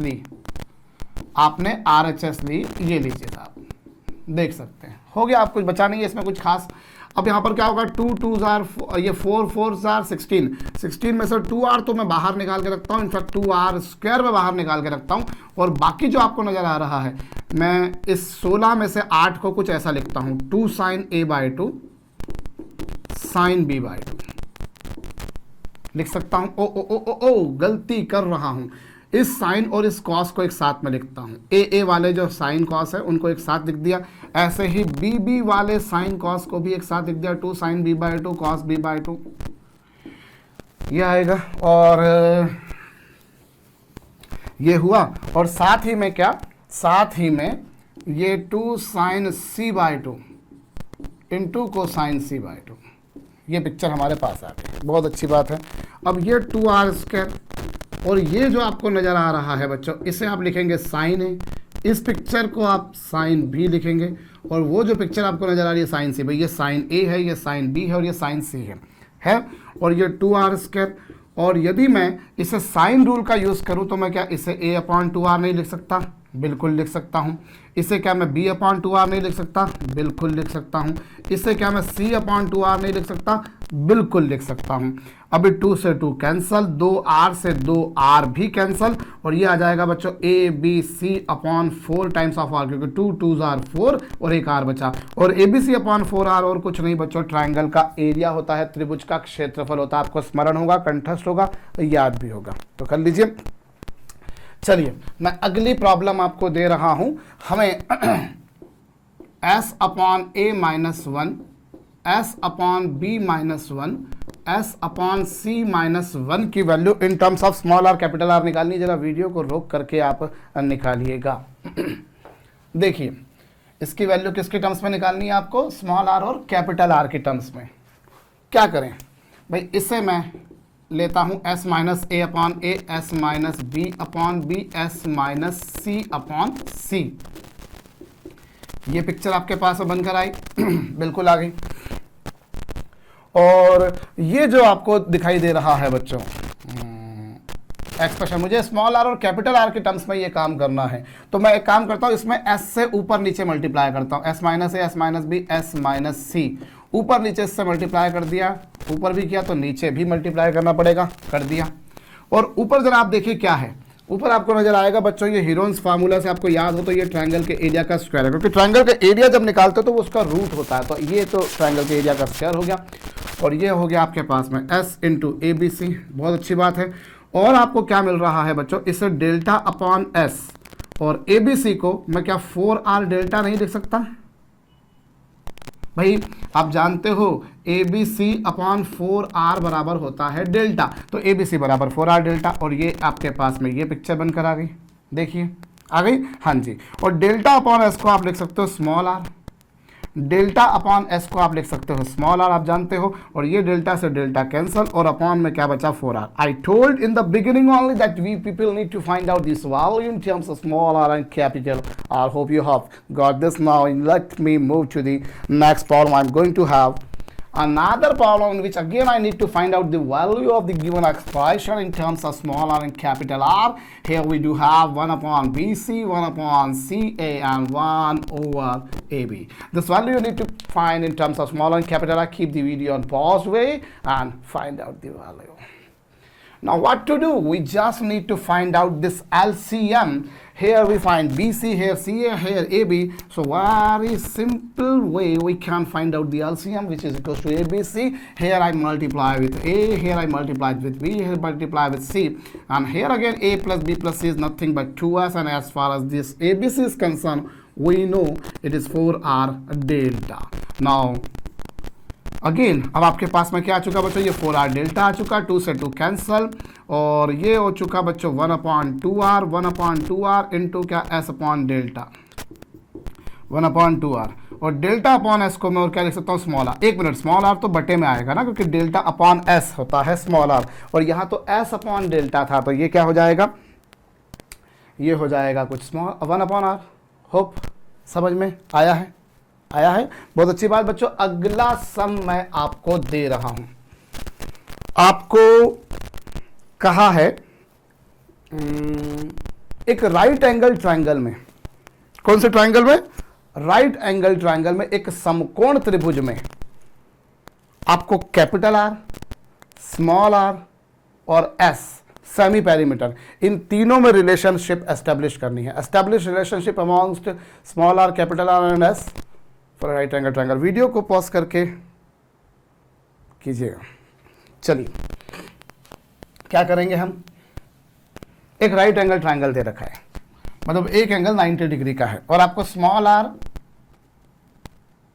कैपिटल आर और डेल्टा में रिलेशन निकालना है. अब यहाँ पर क्या एक्चुअली देखिए, यहाँ पर डेल्टा है, एस है, स्मॉल आर है ना. डेल्टा तो बोला ही नहीं क्वेश्चन में मैंने, तो स्मॉल आर, कैपिटल आर और एस बोला है. तो यहाँ डेल्टा है, यहाँ स्मॉल आर है, कैपिटल आर है, लेकिन डेल्टा नहीं है. तो फिर कौन सा फार्मूला हम यूज़ करें, तो हम थोड़ा इसमें ज्योमेट्री लगाने की कोशिश करते हैं. भैया ये एक ट्रायंगल आपको दे रखा है, सपोज ये एक right angle triangle sorry ABC, ये त्रिभुज आपके पास में ABC, ये साइड की लेंथ जो होगी वो स्मॉल a होगी, ये साइड की लेंथ जो होगी वो स्मॉल b होगी, और इस साइड की, एक मिनट, ये साइड की लेंथ होगी स्मॉल b, और ये साइड की लेंथ जो होगी वो स्मॉल c, और ये रहा इसका इन सर्कल. ये क्या है बच्चों, इसका इन सर्कल, अंतःवृत्त, जिसके त्रिज्या को आप स्मॉल r से रिप्रेजेंट करते हैं, जानते हैं. और सरकम सर्कल क्या होता है, सरकम सर्कल वो होता है जनाब जो इसके तीनों साइड से पास होता है. सरकम सर्कल वो होता है जो कहां से पास होता है, इसकी तीनों साइड से. जानते होंगे आप इस बात को, तीनों वर्टेक्स से ए बी सी. और आपको ये भी जानकारी होना चाहिए कि जो राइट एंगल ट्रायंगल का सरकम सर्कल होता है, उसका जो सेंटर यानी कि सरकम सेंटर जो होता है वो इसके हाइपोटेनस का मिड पॉइंट होता है. आपके पास में जो सर्कल बनेगा वो कुछ ऐसा बनेगा साहब, ऐसा बनेगा, ऐसा. ये देखिए वो सर्कल नहीं बन पाया मुझसे, पर आपको मान लेना है कि सर ने बहुत सुंदर चित्र बनाया है. भैया थोड़ी चमचागिरी करते रहोगे, फायदे में रहोगे. तो यहाँ पर आपके पास में क्या होगा, नेचुरल सी बात है, सर्कल का सेंटर है, तो ये डिस्टेंस जो होगी रेडियस के बराबर होगी, ये भी रेडियस के बराबर होगी. और सरकम सर्कल की रेडियस यानी कि सरकम रेडियस को मैं कैपिटल आर से रिप्रेजेंट करता हूँ. I repeat, the centre of the circum circle, that is circum centre of the right angle triangle is mid point of the hypotenuse. तो ये कुछ होगा. तो b बराबर होगा बच्चों 2r, b बराबर r प्लस r यानी कि b बराबर 2r. यूं कह सकता हूं कि r बराबर क्या, b बाय 2. अब देखिए इसका s जो होगा वो क्या होगा, a plus B plus C. s जो होगा बच्चों वो होगा a plus B plus C. ये बात मानते हैं आप, बिल्कुल मानते हैं. s ये हो गया, और a plus C plus B को मैं क्या 2r लिख सकता हूँ, बिल्कुल लिख सकता हूँ, जैसा कि आप यहाँ पर ये पा रहे हैं, है ना भाई. a प्लस सी तो चलिए ये, और b को मैंने लिख दिया 2r. मुझे किसके टर्म्स में रिलेशन निकालना है, मुझे s स्मॉल r और कैपिटल R में रिलेशन निकालना है. चलिए ठीक है। अब यहाँ पर एक और बात भी तो है ना बच्चों, क्या बात है कि ट्राइंगल का जो एरिया होगा इसका वो होगा 1/2 AB, अब 1/2 AC। ये ट्राइंगल का जो एरिया होगा वो होगा 1/2 AC, और AC की वैल्यू होगी 2 डेल्टा। पर आपका इससे एक और आपके पास में टर्म आ जाएगा, कौन सा, स्मॉल आर जो है वो, चलिए वो वहां से हम कर लेते ना, ठीक है। और डेल्टा की वैल्यू कितनी लिख सकता हूं मैं, AC की वैल्यू आ गई 2 डेल्टा, AC की वैल्यू 2 डेल्टा, और वहां से डेल्टा की वैल्यू निकाली जाए तो वो होगी small r into S. AC की वैल्यू जो होगी बच्चों वो क्या होगी, small r into S. Hope आपको ये बात समझ में आई है।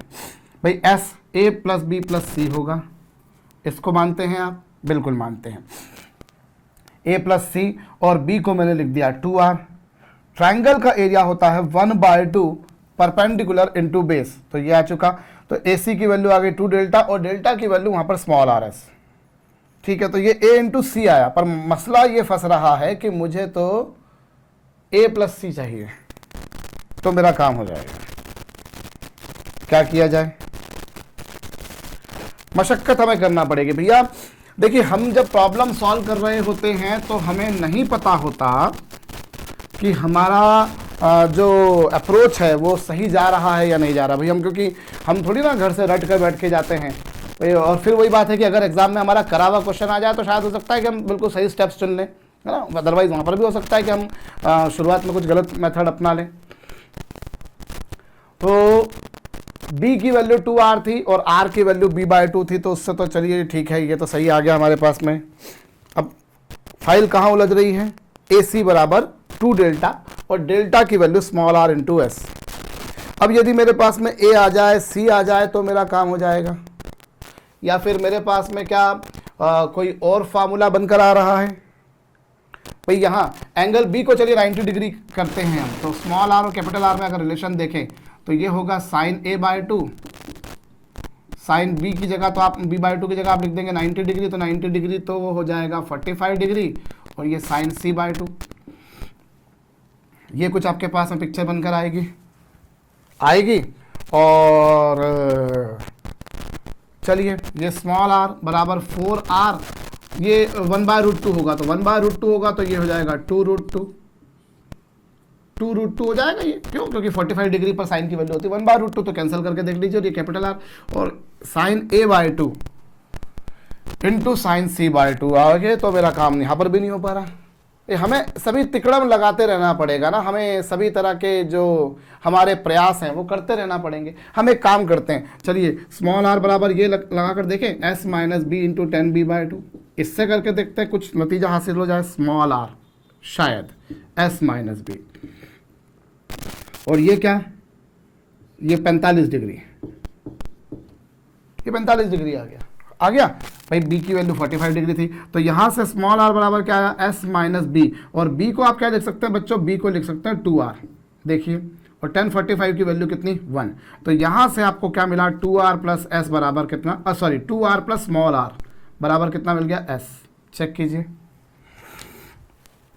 ये आपके पास आया। आपको बोला था स्मॉल r कैपिटल R और S के टर्म्स में रिलेशन निकालिए, इससे जल्दी हो गया, इससे उलझते रहे। मेरे कहने का आशय ये है भैया, और देखिए मैंने तो भी इस तरीके से करा है, मैं नहीं समझता कि मैं इस प्रॉब्लम के पीछे अगर बढ़ जाऊं तो मैं इस प्रॉब्लम को 5-6 तरीके से मिनिमम सॉल्व नहीं कर सकता, संभव ही नहीं है। एटलीस्ट 5-6 वो घूम फिर के हो सकता है, घूम फिर के वो सारे तरीके एक ही जगह पर जाकर मिल जाए, या एक ही चीज़ दिखने लग जाए थोड़ी देर में। लेकिन ये एक बहुत बेसिक सी बात है। मैं बच्चों, मैंने आपको अभी थोड़ी देर पहले भी इस लेक्चर के दौरान कहा कि जब ट्राइग्नोमेट्री की बात हो और आप किसी प्रॉब्लम को एक ही तरीके से सॉल्व कर सको, एक से अधिक तरीकों से नहीं, ये तकरीबन असंभव होता है। One problem can be handled in multiple ways, और उसमें भी आप ज्योमेट्री लगा रहे हैं। मैंने जैसे बोला आपको, मैंने इससे बहुत जल्दी कर लिया, मैं इन तरीकों से पछता रहा, नहीं हो पाया। हो सकता है मैं थोड़ा सा और आगे बढ़ूं तो मेरा काम हो जाए। और मैं फिर आपसे बोल रहा हूं कि अगर मैं इस प्रॉब्लम को मिनिमम 5-6 तरीकों से अगर मैं करने की कोशिश करूं और मैं नहीं कर पाऊं, ये लगभग असंभव है। ये बहुत आराम से होता है, ऐसा नहीं है कि नहीं हो सकता। ठीक है साहब, वो हमको डिपेंड करता है कि हमारा किस तरीके से हमारा दिमाग काम कर जाए। तो सारे फार्मूलों पे हमारी कमांड होना चाहिए, प्रैक्टिस करते रहिए। और मैंने अगर किसी एक तरीके से प्रॉब्लम सॉल्व करा दिए तो आप उसी तरीके से करेंगे, ऐसा जरूरी नहीं है। क्योंकि जब हम क्लास में बैठे होते हैं तो स्टूडेंट्स बोलते हैं सर मैंने ऐसे किया, ये ठीक है क्या? अरे मेरा एक ही जवाब होता है कि if concept you have used is good enough, सही है वो। आपने जो फार्मूला, आपने जो आइडेंटिटी लगाई है, अगर उस आइडेंटिटी में आपने कोई गलती नहीं करी तो मजाल नहीं है कि आपके सॉल्यूशन को कोई गलत ठहरा सके। हो सकता है मेरे सॉल्यूशन से जल्दी आपका सॉल्यूशन आ जाए, बहुत छोटे में आ जाए और ज़्यादा अच्छे कॉन्सेप्ट यूज़ करते हुए, reasonably you are good enough, you are concept जो आपने उसको में अप्लाई किया है वो ज़्यादा बेहतर हो। तो ये कोई वो नहीं है साहब कि आप किसी एक ही तरीके से काम करेंगे, आप अलग अलग मल्टीपल वेज में चल सकते हैं, ठीक है। और आप कोशिश भी करते रहिए, बेहतर होगा। तो और होता यही है कि जब हम बिल्कुल ठान के बैठ जाते हैं, आज बैठ कर किसी प्रॉब्लम को लेकर कि नहीं साहब मुझे तो आज 1 घंटा लगाना इस प्रॉब्लम को और अलग अलग तरीकों से सॉल्व करना, तो आप देखिए फिर आप उस 1 घंटे के अंदर उस प्रॉब्लम को 8-10 तरीकों से सॉल्व ना कर पाएँ, हो नहीं सकता, होता है अमूमन ऐसा। मैं आगे बढ़ता हूँ और मुझे कहा गया है किसी सर्कल कि इन सेंटर कि उसके तीनों वर्टाइसेस से डिस्टेंस निकालनी है। Calculate distance of in centre from all 3 vertices. Video को पॉज करके कीजिएगा। देखिए ये रहा ट्रायंगल, ये रहा उसका इन सेंटर, ये इन सेंटर है जिसको मैंने नाम दिया आई, ये आई नाम दिया। अभी थोड़ी देर पहले हमने ये काम किया था, जैसे ये स्मॉल आर के बराबर होगा क्योंकि ये परपेंडिकुलर है और ये टेंजेंट है। और भैया आपने जब सर्कल ड्रॉ करा तो सर्कल जो है वो यहीं पर टच करते हुए निकलेगा, तो ये स्मॉल आर डिस्टेंस के बराबर होगा, इतना आप समझ सकते हैं। और ये जो आपके पास में है ये एंगल b/2 है, ये b। आपको क्या करने को कहा गया था? आपसे कहा गया था कि आप इस इन सेंटर की इससे डिस्टेंस निकालिए, ये कहा था। मतलब आपको आई बी निकालना है, तो आप कैसे निकाल सकते हैं भाई? आप जानते हो परपेंडिकुलर अपॉन हाइपोटेनस, यानी कि आई बी परपेंडिकुलर अपॉन हाइपोटेनस होता है साइन थीटा। मानते हैं इस बात को? यस, बिल्कुल मानता हूं मैं। तो यहां से आई बी की वैल्यू कितनी आई? आई बी की value I I T one into cosec b/2। और IT1 क्या है? स्मॉल आर, और ये क्या है? Cosec b/2। ये आपके पास आया है, जी आया है। और स्मॉल आर की वैल्यू मैं चाहूं तो इसे इस तरह से भी याद रख सकता हूं कि चलिए इसकी डिस्टेंस मैंने निकाली, b से डिस्टेंस निकाली, ऐसे ही अगर c से निकालेंगे तो क्या होगा? c से निकालेंगे तो वो हो जाएगा r इंटू कॉसेक c/2 होगा, कॉसेक c/2। ऐसे ही आपके पास में आई ए भी आ जाएगा, निकाल लिया। आप स्मॉल आर के टर्म्स में निकालना चाहते हैं तो ये, लेकिन अगर आप स्मॉल आर की टर्म्स में ना निकालते हुए यदि ये डिस्टेंस किसके टर्म्स में निकालना चाहते हैं? कैपिटल आर के टर्म्स में, तो चलिए कैपिटल आर के टर्म्स में निकालो तो क्या होगा? ये होगा 4r इंटू कितना? Sine a/2 sine b/2 sine c/2। ये स्मॉल आर की value in terms of capital R, और ये क्या है बच्चों? Cosec b/2। कॉसेक और साइन कैंसल हो गए। इस तरीके से आई बी कितना आ जाएगा बच्चों? आई बी आपके पास में आ जाएगा 4r इंटू कितना? Sine a/2 sine c/2। मतलब आपने जब b से डिस्टेंस निकाली तो a और c आए, ऐसे ही यदि आपने a से डिस्टेंस निकाली तो वो क्या होगा? 4r। a से निकालेंगे तो वो 4r, और फिर वहाँ पर क्या होगा? b/2 एंगल भी आएगा और c/2 एंगल भी आएगा। ये आई ए आ गया। ऐसे ही आप आई से निकाल सकते हो। तो स्मॉल आर की टर्म्स में निकालना चाहते हो तो ये, और फिर अगर ए और बी की टर्म्स में निकालना चाहते हो तो कैपिटल आर की टर्म्स में निकालना चाहते हो तो ये। तो मुझे क्या कहा था? मुझे कहा था भैया इन सेंटर की इसके तीनों वर्टाइसेस से डिस्टेंस। तो जैसे मैं अगर आई ए के बारे में लिखना चाहूँ तो आई ए कितना आ रहा है? आई ए आ रहा है small are into cosec a/2, ये आ रहा है। और अगर मैं कैपिटल आर के टर्म्स में निकालना चाहूँ तो ये कैपिटल आर के टर्म्स में कितना आएगा? कैपिटल आर के टर्म्स में आ रहा है 4r sign a/2 sine c/2। Hope आप लोगों ने ये करा होगा। और हम चाहें तो यहाँ पर इसको स्मॉल ए स्मॉल बी स्मॉल सी की टर्म्स में भी निकाल सकते हैं। भाई हम डेल्टा के टर्म्स में भी निकालना चाहें तो कैपिटल आर की वैल्यू ABC/4 डेल्टा करके भी कर सकते हैं, वो भी आप कर सकते हैं। तो वो अलग अलग फॉर्म में हम फाइंड आउट कर सकते हैं। चलिए हमने ये तो कर लिया बच्चों, अब एक और काम कीजिए लगे हाथों, एक और अच्छे लेवल की बात मैं बताऊं आपको। Calculate distance, find out distance between circum radius, circum centre and in centre. Find out distance between circum centre and in centre of a triangle ABC।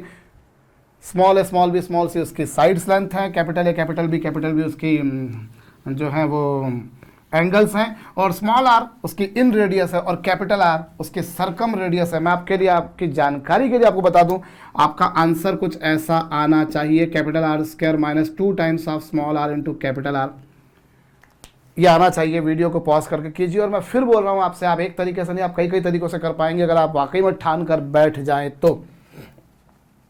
भाई ये रहा हमारा ट्राइंगल, हमारा त्रिभुज जिस पर हम काम कर रहे हैं। भैया ट्राइग्नोमेट्री हो और ट्राइंगल की बात ना हो, ऐसे कैसे संभव है? तो ये लीजिए साहब, ये ट्राइंगल ABC। मैं इसे और बड़ा बना देता हूं ताकि आपको बहुत अच्छी तरीके से दिखाई दे, समझ में आए। ये मेरा ट्राइंगल, ये लीजिए साहब, ये ट्राइंगल ABC है, बिल्कुल है। अब जो इन सेंटर होगा वो निश्चित रूप से इसके एंगल बायसेक्टर पर कहीं होगा। एंगल बायसेक्टर जो उसको 2 इक्वल पार्ट्स में डिवाइड करता है। चलिए सब मान लेते हैं ये I है। एंगल बायसेक्टर ऑब्वियसली जो उसको 2 इक्वल, इसके एंगल को 2 इक्वल पार्ट्स में डिवाइड करेगा, मतलब ईच ऑफ दीज एंगल, ये भी A/2 होगा और ये भी A/2 होगा। ये पिक्चर बनकर आई। और फिर क्या आपके पास में सर्कम सेंटर, और सर्कम सेंटर क्या होता है? सर्कम सेंटर जो होता है साहब वो इसका परपेंडिकुलर बायसेक्टर, ये रहा परपेंडिकुलर बायसेक्टर, जिसने इसको बायसेक्ट किया, मतलब ये जो पॉइंट होगा, ये पॉइंट इसका मिड पॉइंट होगा, ये जो पॉइंट होगा वो इसका मिड पॉइंट होगा। इस पर कहीं आएगा ortho centre, sorry ortho centre बोल रहा हूँ, उसके बारे में तो भी हमें काम करना है। सर्कम सेंटर जिसको हम स्टैंडर्ड O से रिप्रेजेंट करते हैं, ये आपके पास आ गया। अब आप एक काम कीजिए, हम इन दोनों को ज्वाइन करते हैं। ये लीजिए, मैंने इन दोनों को ज्वाइन किया। किन दोनों को ज्वाइन किया? ये लीजिए, मैंने इसके सर्कम सेंटर को इस वर्टेक्स से ज्वाइन कर दिया, ये ज्वाइन कर दिया बच्चों, देखिए आप है।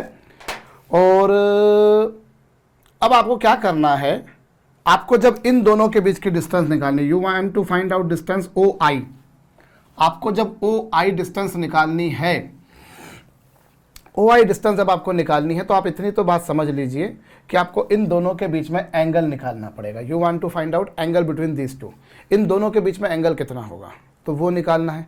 और वो निकालने के लिए हम क्या करें, इस बारे में हमें विचार करना है। भाई देखिए, हमें इन दोनों के बीच की O और I के बीच की डिस्टेंस निकालनी है। वीडियो क्लास का एक अच्छा एडवांटेज क्या होता है मालूम है? अगर मान लो आपको कोई चीज़ समझ में आई, क्योंकि क्या होता है जब प्रॉब्लम को हम करना शुरू किया, हो सकता है हम शुरुआत में हमको लगता है थोड़ी सी अगर मुझे हिंट मिल जाए तो मैं आगे बढ़ जाऊंगा, फिर तो मैं कर लूंगा। ये होता है कई बार, आप लोगों के साथ में कई बार होता होगा। मान लीजिए कोई प्रॉब्लम 12 स्टेप्स की है, अब आपको तो नहीं मालूम है हालांकि 12 स्टेप्स की है, पर वो 12 स्टेप्स की आपको कहीं लगता है कि यार पहली स्टेप अगर मिल जाए कि क्या करना है एग्जैक्टली, थोड़ा सा हो जाए तो कर दूंगा। और बस तो आप क्या कर सकते हो, आपको पहली स्टेप जैसे मिली, जैसे सर ने भी क्या बोला कि आपको इन दोनों के बीच में एंगल मिल जाए तो आपका काम हो जाएगा, तो वहीं आपको वीडियो को रोक देना चाहिए अगर आपसे अभी भी नहीं बनी है तो, कि चलो मैं अब प्रयास करता हूँ।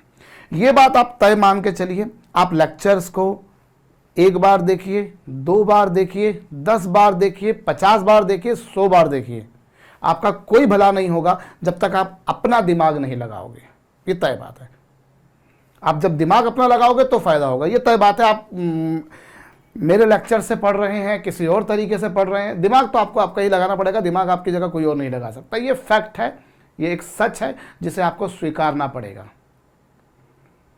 हाँ, ये जरूर है भैया कि ये आपकी हेल्प करते हैं, चीज़ों को आसान बनाने में मैं आपका काम कर सकता हूँ, आपकी मदद कर सकता हूँ, आपका सपोर्ट, हेल्प, सहायता, सहयोग कर सकता हूँ, लेकिन आपको काम करना पड़ेगा। अब आपको लग रहा है मैं कैसे काम करूँ, तो मैंने जैसे बोला कि यार ये एंगल मिल जाए तो आपका काम हो जाएगा। अब आप इसके बाद वीडियो को पॉज करके कर लीजिए। भाई जिन्होंने कर लिया है प्रॉब्लम को सॉल्व, भैया वेल एंड गुड, आप बिल्कुल प्रशंसा के भागीदार हैं, प्रशंसा के हकदार हैं आप। इसको कोई नहीं मना कर सकता, लेकिन जिन्होंने नहीं करा मैं उनको बोल रहा हूं। और जैसे मान लीजिए फिर अगर आपको लग रहा है, फिर आप 1-2 स्टेप चले, फिर आपको लग रहा है हाथ कहीं रुक रहा है, दिमाग कहीं रुक रहा है, तो फिर आप 1-2 स्टेप और देख लीजिए, वहां रोक दीजिए।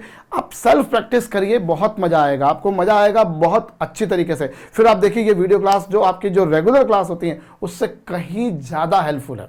मैं अगर मेरी बात करता हूं, मैं सोचता हूं कि यार मेरे टाइम पर अगर ये सब चीज़ें होती तो मेरे लिए कितना काम का होता, क्योंकि जिनको सेल्फ स्टडी करने की आदत है उनके लिए ये चीज़ें बड़े काम की हैं। सेल्फ स्टडी भी कर रहे हैं या ग्रुप स्टडी भी कर रहे हैं, तो ये ग्रुप स्टडी में भी हेल्पफुल है ना। 5 बच्चे अगर एक साथ बैठकर लेक्चर अटेंड कर रहे हैं तो कहीं ना कहीं वो एक दूसरे से अगर कुछ कंस्ट्रक्टिव डिस्कस कर रहे हैं, recorded related to lecture discuss कर रहे हैं, तो फिर कोई बात ही नहीं है। Group study is never destroying thing.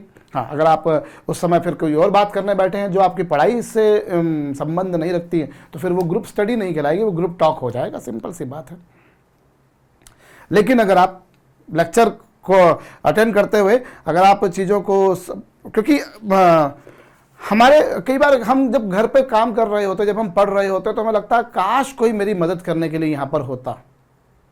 फिर हम जो है वो ट्यूटर्स ढूंढते हैं, कोचिंग्स ढूंढते हैं, हम टीचर्स ढूंढते हैं, तो वो हमें लगता है कहीं ना कहीं कि अरे मुझे अगर मेरे पापा मुझे बता देते तो मेरे को कितना अच्छा रहता है, मेरी मम्मी मेरी इसमें मदद कर देती। तो कईयों के पेरेंट्स होते हैं इतने एजुकेटेड भी होते हैं कि वो बता भी पाते हैं, कईयों के नहीं हो पाते हैं, तो वहाँ लगता है, तो वहाँ ये लेक्चर्स बड़े काम के। आप ग्रेजुअली इसको करते चलिए, आपका जहाँ लग रहा है कि मैं आ रहा अब मैं कर सकता हूँ, तो वहाँ आप रोक दीजिए। आपको मालूम है आपका आंसर आने के करीब है, आप रोक दीजिए। क्या होगा, आधे घंटे के लेक्चर को अटेंड करने में आपको 2 घंटे लगेंगे, यही होगा। लेकिन आप उस 2 घंटों के दौरान कितना दिमाग लगा चुके होगे, कितना भेजे का इस्तेमाल कर चुके होगे। और भेजे का इस्तेमाल ही ऐसा होगा जो आपको अल्टीमेटली किसी अच्छी जगह पर भेजेगा। ये मैं आपसे कह रहा हूँ अनुभव के आधार पर। I am telling to you people, so you people should use your brain. I am telling you frankly, बार बार आप 2-2 स्टेप के बाद वीडियो को पॉज कर करके खरिया करें, आप मत देखिए पूरा सॉल्यूशन। और ये बात मैं आज कह रहा हूं आपसे, आगे भी आपको बहुत सारे लेक्चर्स अटेंड करने हैं, उनमें भी आप ये काम जरूर फॉलो कीजिए। क्या नहीं बिगिनिंग बन पा रही है, आपने 2 स्टेप शुरुआती देख ली, फिर रोक दिया, फिर नहीं बन पा रही है, फिर आप 2 स्टेप देख के रोक दो। आप रोक रोक के देख करिए। मैं बिल्कुल मानता हूं कि आपके आधे घंटे की चीज़ हो सकता है 1 घंटा खा जाए, 2 घंटे खा जाए, बट इट्स ओके। आप उसमें कम से कम अपना दिमाग इस्तेमाल करोगे। और नहीं तो मालूम पड़ता है आप लेक्चर्स अटेंड कर करके कॉपियां भरते रहिए, उससे कुछ नहीं होगा। जब आप दिमाग लगाएंगे आपको मजा आएगा, सुकून मिलेगा, सुकून की नींद आएगी और डेफिनेटली सक्सेस आपकी होगी। ये बात मेरे अनुभव के आधार पर मैंने आपसे कही है। बच्चों मैं वापस से आ रहा हूं। बच्चों ये सरकम सेंटर जो होता है वो परपेंडिकुलर बाइसेक्टर पे कहीं ना कहीं लाया करता है, और जो इन सेंटर होता है वो एंगल बाइसेक्टर पे कहीं लाया करता है। सपोज ये आई है, ये ओ है। अब ओ की ए से डिस्टेंस जो होती है बच्चों वो कैपिटल आर होती है। सरकम सेंटर की तीनों वर्टाइसेस से डिस्टेंस सेम होती है। ओ की ए से, ओ की बी से, ओ की सी से, इन तीनों से डिस्टेंस सेम होगी। आपने अगर सर्कल बनाया तो वो सर्कल कुछ ऐसा बनेगा साहब, इस तरह का सर्कल बनेगा। वो ये लीजिए, इस तरह का सर्कल बनेगा। सर्कल मुझसे नहीं बन पाया, वो फिर भी सर्कल के काफ़ी क्लोज में पहुंच गया, एक अच्छी बात है साहब। तो ये सर्कल का जो है ये सर्कल बना। अब जरा यहाँ पर थोड़ा सा और समझिएगा बच्चों, मैंने ओ को बी से भी ज्वाइन कर दिया, ओ को मैंने बी से भी ज्वाइन कर दिया। अब मैं एक और लगे हाथों एक और काम कर रहा हूँ। ओ को मैंने, भाई ये सर्कल है, इस सर्कल का सेंटर कौन है, ओ। ऑब्वियसली उसकी इससे डिस्टेंस आर है, इससे भी डिस्टेंस आर है। अब यहां मैं एक और काम कर रहा हूं, ओ को इस से यहां से मैंने एक परपेंडिकुलर ड्रॉप किया, इससे एक परपेंडिकुलर ड्रॉप किया। अब आप जरा देखिए, अब आप एक बात जानते हैं कि किसी भी सर्कल की उसकी कोई भी कॉर्ड लो आप, उसकी कॉर्ड हमेशा सर्कल के में कोई आपने कॉर्ड ड्रॉ करी तो उसकी कॉर्ड सरकमफेरेंस पर जो एंगल सबटेंड करती है, सरकमफेरेंस पर जो एंगल सबटेंड करती है वो सेंटर पर जो एंगल आएगा उसका आधा करती है। अगर ये एंगल थीटा है तो ये एंगल 2 थीटा होगा। आप जानते होंगे शायद इस बात को, जानते हैं, बहुत अच्छी बात है भैया। सेंटर पर जो एंगल आता है सरकमफेरेंस के एंगल का दुगना आता है, या सरकमफेरेंस के एंगल के कंपैरिजन में सेंटर का एंगल दुगना आता है। तो भाई सरकमफेरेंस पर आधा होगा और यहाँ पर दुगना होगा। मेरे कहने का मतलब समझ गए होंगे आप। चलिए हाँ भाई, तो ये आपके पास पिक्चर बनकर आई। अब आप समझिएगा, इस ए बी को अगर आप ध्यान दें तो ए बी और कुछ नहीं, इस सर्कल की एक कॉर्ड है। ए बी सर्कल की कॉर्ड है। बहुत अच्छी बात। ए बी जो है that is the chord of the circle, correct. और कॉर्ड ने सी जो है वो सर्कल की सरकमफेरेंस पे कोई पॉइंट है, इस कॉर्ड ए बी ने सर्कल के सरकमफेरेंस पर एंगल सी बनाया। अगर ये एंगल सी बनाया तो लाजमी है ये एंगल जो बनेगा बच्चों आपको नजर आ रहा होगा, ये और ये, इन दोनों के बीच जो एंगल होगा वो 2C होगा। सर्कल की कॉर्ड सरकमफेरेंस पर जो एंगल सबटेंड करती है सेंटर पर उसका दुगना एंगल सबटेंड करती है। और आपने इससे एक परपेंडिकुलर ड्रॉप किया है, परपेंडिकुलर ड्रॉप किया है तो लाजमी बच्चों ये वाला जो एंगल होगा ये एंगल होगा सी। ये एंगल कितना होगा? ये एंगल सी होगा। क्यों? क्योंकि जब आपने परपेंडिकुलर ड्रॉप किया तो आपको मालूम है सर्कल के सेंटर से उसकी किसी भी कॉर्ड पर जब आप परपेंडिकुलर ड्रॉप करते हो तो वो इसको बाइसेक्ट करती है, मिड पॉइंट पर जाती है, जानते हैं आप। और मिड पॉइंट पर ज्वाइन करो तो परपेंडिकुलर जाती है। थ्योरम्स आपने छोटी क्लासेस में प्रूव करी है। सो ये एंगल सी होगा, ये एंगल भी सी होगा। हालांकि इसकी मुझे जरूरत पड़ने वाली नहीं है, बट ये एंगल सी होगा, इतना तो आपको समझ में आ चुका। So this angle is C. ये एंगल सी है आपके पास में, समझ में आ रहा होगा भाई। ये एंगल कितना हो गया? सी हो चुका। अब आप अगर देखें तो देखिए इन दोनों के बीच ये ब्लैक लाइन और ये ब्लू लाइन, ये ब्लैक लाइन और ब्लू लाइन के बीच में एंगल आपको नजर आ रहा है। ये एंगल सी है, एक मिनट, ये एंगल सी है, ये 90 है। तो ये वाला एंगल आप देखिए, ये वाला एंगल कितना होगा? ये वाला एंगल कितना होगा? ये होगा 90 माइनस सी। कहिए, ये 90 माइनस सी होगा भाई। ये ट्राइंगल बन रहा है, जैसे इसको अगर सपोज मैंने 1 मिनट के लिए इसको डी नाम दे दिया तो you can see ADO is nothing but a triangle. And triangle भी कौन सा? Right angle triangle. Right angle triangle क्यों? क्योंकि ये 90 डिग्री है, अब ये C है, ये 90 है, तो ये बचा कौन सा? 90 माइनस सी। ट्राइंगल के तीनों एंगल्स का सम 180 डिग्री होता है। So this angle is C, this angle is 90, so naturally this angle results into 90 minus C. And here we see that you can see ये जो एंगल आपको दिखाई दे रहा है, ये जो ऑरेंज कलर की लाइन जो कि एंगल बाइसेक्टर को रिप्रेजेंट कर रही है, एंगल बाइसेक्टर और साइड के बीच का एंगल है A/2, जिसमें से ये है 90 माइनस सी। तो इस एंगल के बारे में जरा चर्चा कीजिए। This angle is nothing but A/2 minus 90 minus C है। आई रिपीट, ये जो ऑरेंज कलर की लाइन जो है और ये जो ब्लैक कलर की लाइन है, इन दोनों के बीच का एंगल A/2, क्योंकि ये और कुछ नहीं, इसका एंगल बाइसेक्टर है। सो this angle is A/2। A/2 में से ये वाला जो एंगल है बच्चों वो 90 माइनस सी गया, तो rest of the angle you will find something like this. मानते इस बात को? बहुत अच्छी बात। तो वो ये आपके पास आ गया, ये 90 माइनस सी, A/2 माइनस 90 माइनस सी। और फिर क्या होगा भैया? फिर होगा ये कि ये A/2 को, A को क्या लिख सकता हूं मैं? A को लिख सकता हूं 180 degree minus B plus C by 2। भाई मैं इस एंगल को B और C की टर्म्स में निकालने की कोशिश कर रहा हूं, तो A को मैं ऐसा लिख सकता हूं, और ये माइनस 90 है और ये प्लस C है। अब यहां पर देखिए 180/2 क्या होगा? 90 minus B/2 minus C/2 minus 90 plus C।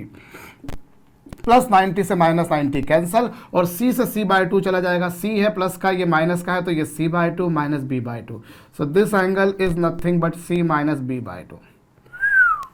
ये आ चुका। सो ये एंगल आपको मिला। ये आई रिपीट, मैं एक बार फिर से बता रहा हूं, मुझे बोला गया है ट्राइंगल के इन सेंटर और सरकम सेंटर के बीच की डिस्टेंस निकालिए। साहब evaluate the distance between in centre and circum centre of a triangle. And answer क्या लाना है मैंने आपको वो भी बता दिया। ये मैंने ट्राइंगल लिया साहब। इन सेंटर जो होगा वो एंगल बाइसेक्टर पर लाई करेगा, तो ये एंगल बाइसेक्टर है, तो ये A/2 हो गया, ये भी A/2 हो गया। ये आपको समझ में आया है? बहुत अच्छी बात है। और ये परपेंडिकुलर बाइसेक्टर, ठीक है, इस पर ही कहीं लाई करेगा O, ठीक है। O की A से जो डिस्टेंस होगी वही B से होगी, ये कर दिया आपने। और ये कॉर्ड है AB, इस कॉर्ड AB ने सरकमफेरेंस पर जितना एंगल सबटेंड करा, इस कॉर्ड ने सर्कल की सरकमफेरेंस पर जितना एंगल सबटेंड करा, सेंटर पर उसका दुगना करेगा, तो ये हो जाएगा 2C। और 2C का ये पार्ट CC क्यों हो गया? क्योंकि आपने यहाँ से एक परपेंडिकुलर ड्रॉप किया है। परपेंडिकुलर ड्रॉप किया तो उसने उसको बाइसेक्ट करना है, तो सिमेट्री से ये डिस्टेंस अगर सेम है तो ये एंगल्स भी सेम होंगे। तो 2C को 2 इक्वल पार्ट्स में डिवाइड कीजिए तो ये C हो जाएगा। ये C हो गया। अब ये राइट एंगल ट्रायंगल बन गया ADC, ये राइट एंगल ट्रायंगल बन गया जिसमें से 90 है, ये C है, तो बाकी बचा 90 माइनस C। तो ये 90 माइनस C है, तो ये कितना आ गया? ये 90 माइनस सी है, ये पूरा a/2 था, उसमें से 90 माइनस सी गया, तो बाकी कितना आएगा b और c की टर्म्स में, ये c माइनस b/2। अभी मैं आपको एक बात बता दूं, कई बेचारे बहुत अच्छी मेहनत करते हो, c माइनस b/2 की जगह पर वो आंसर निकाल देते हैं b माइनस c/2।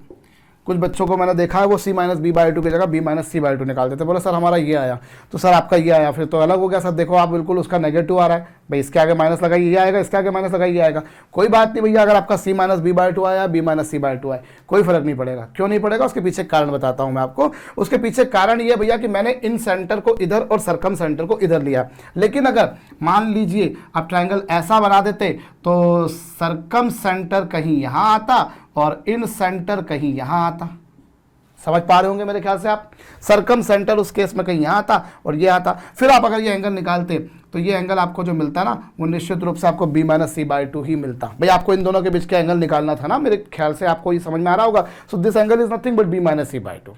तो वो पचते हैं, पचने के बाद में अगर आपको b माइनस c/2 भी मिलता है तो भी कोई बात नहीं, दोनों अल्टीमेटली सेम हों, दोनों पे कोई फर्क नहीं पड़ेगा। और क्यों नहीं पड़ेगा वो भी थोड़ी देर में आपको और समझ में आ जाएगा। तो ये आप नोट डाउन कर लीजिए, कर लिया, बहुत अच्छी बात है साहब। तो c माइनस b/2 निकालिए या b माइनस c/2 निकालिए, कोई बात नहीं साहब। अब मैं लगाता हूं कोसाइन रूल। कौन सा रूल लगाता हूं, कोसाइन रूल, कोज्या नियम, जिसे बड़े बुजुर्गों ने हिंदी में नाम दिया था। और कौन से ट्रायंगल में, मैं ट्रायंगल ले रहा हूं AIO। इसमें तो इसमें क्या होगा, OI का स्क्वायर बराबर क्या होगा, OI का स्क्वायर को आप लिख सकते हो OA का स्क्वायर प्लस IA का square minus 2 times of OA into IA into cosine, इनके बीच का एंगल, और इनके बीच का एंगल जो है वो आपको दिखाई दे रहा है। ये भाई कोसाइन रूल लगाया, कोसाइन रूल लगाएंगे a square is equal to b square plus c square minus twice bc into cos a होता है। तो आप देखिए इसका स्क्वायर बराबर क्या होगा, ये लेंथ का स्क्वायर प्लस ये लेंथ का स्क्वायर माइनस 2 टाइम्स ऑफ ये length into cos theta, theta इनके बीच का एंगल ये। अब अगर मैं कॉस c माइनस b/2 की जगह अगर कॉस b माइनस c/2 भी लिख देता तो कोई फर्क नहीं पड़ता, क्योंकि मैं जानता हूं cosine minus theta cosine theta के बराबर होता है।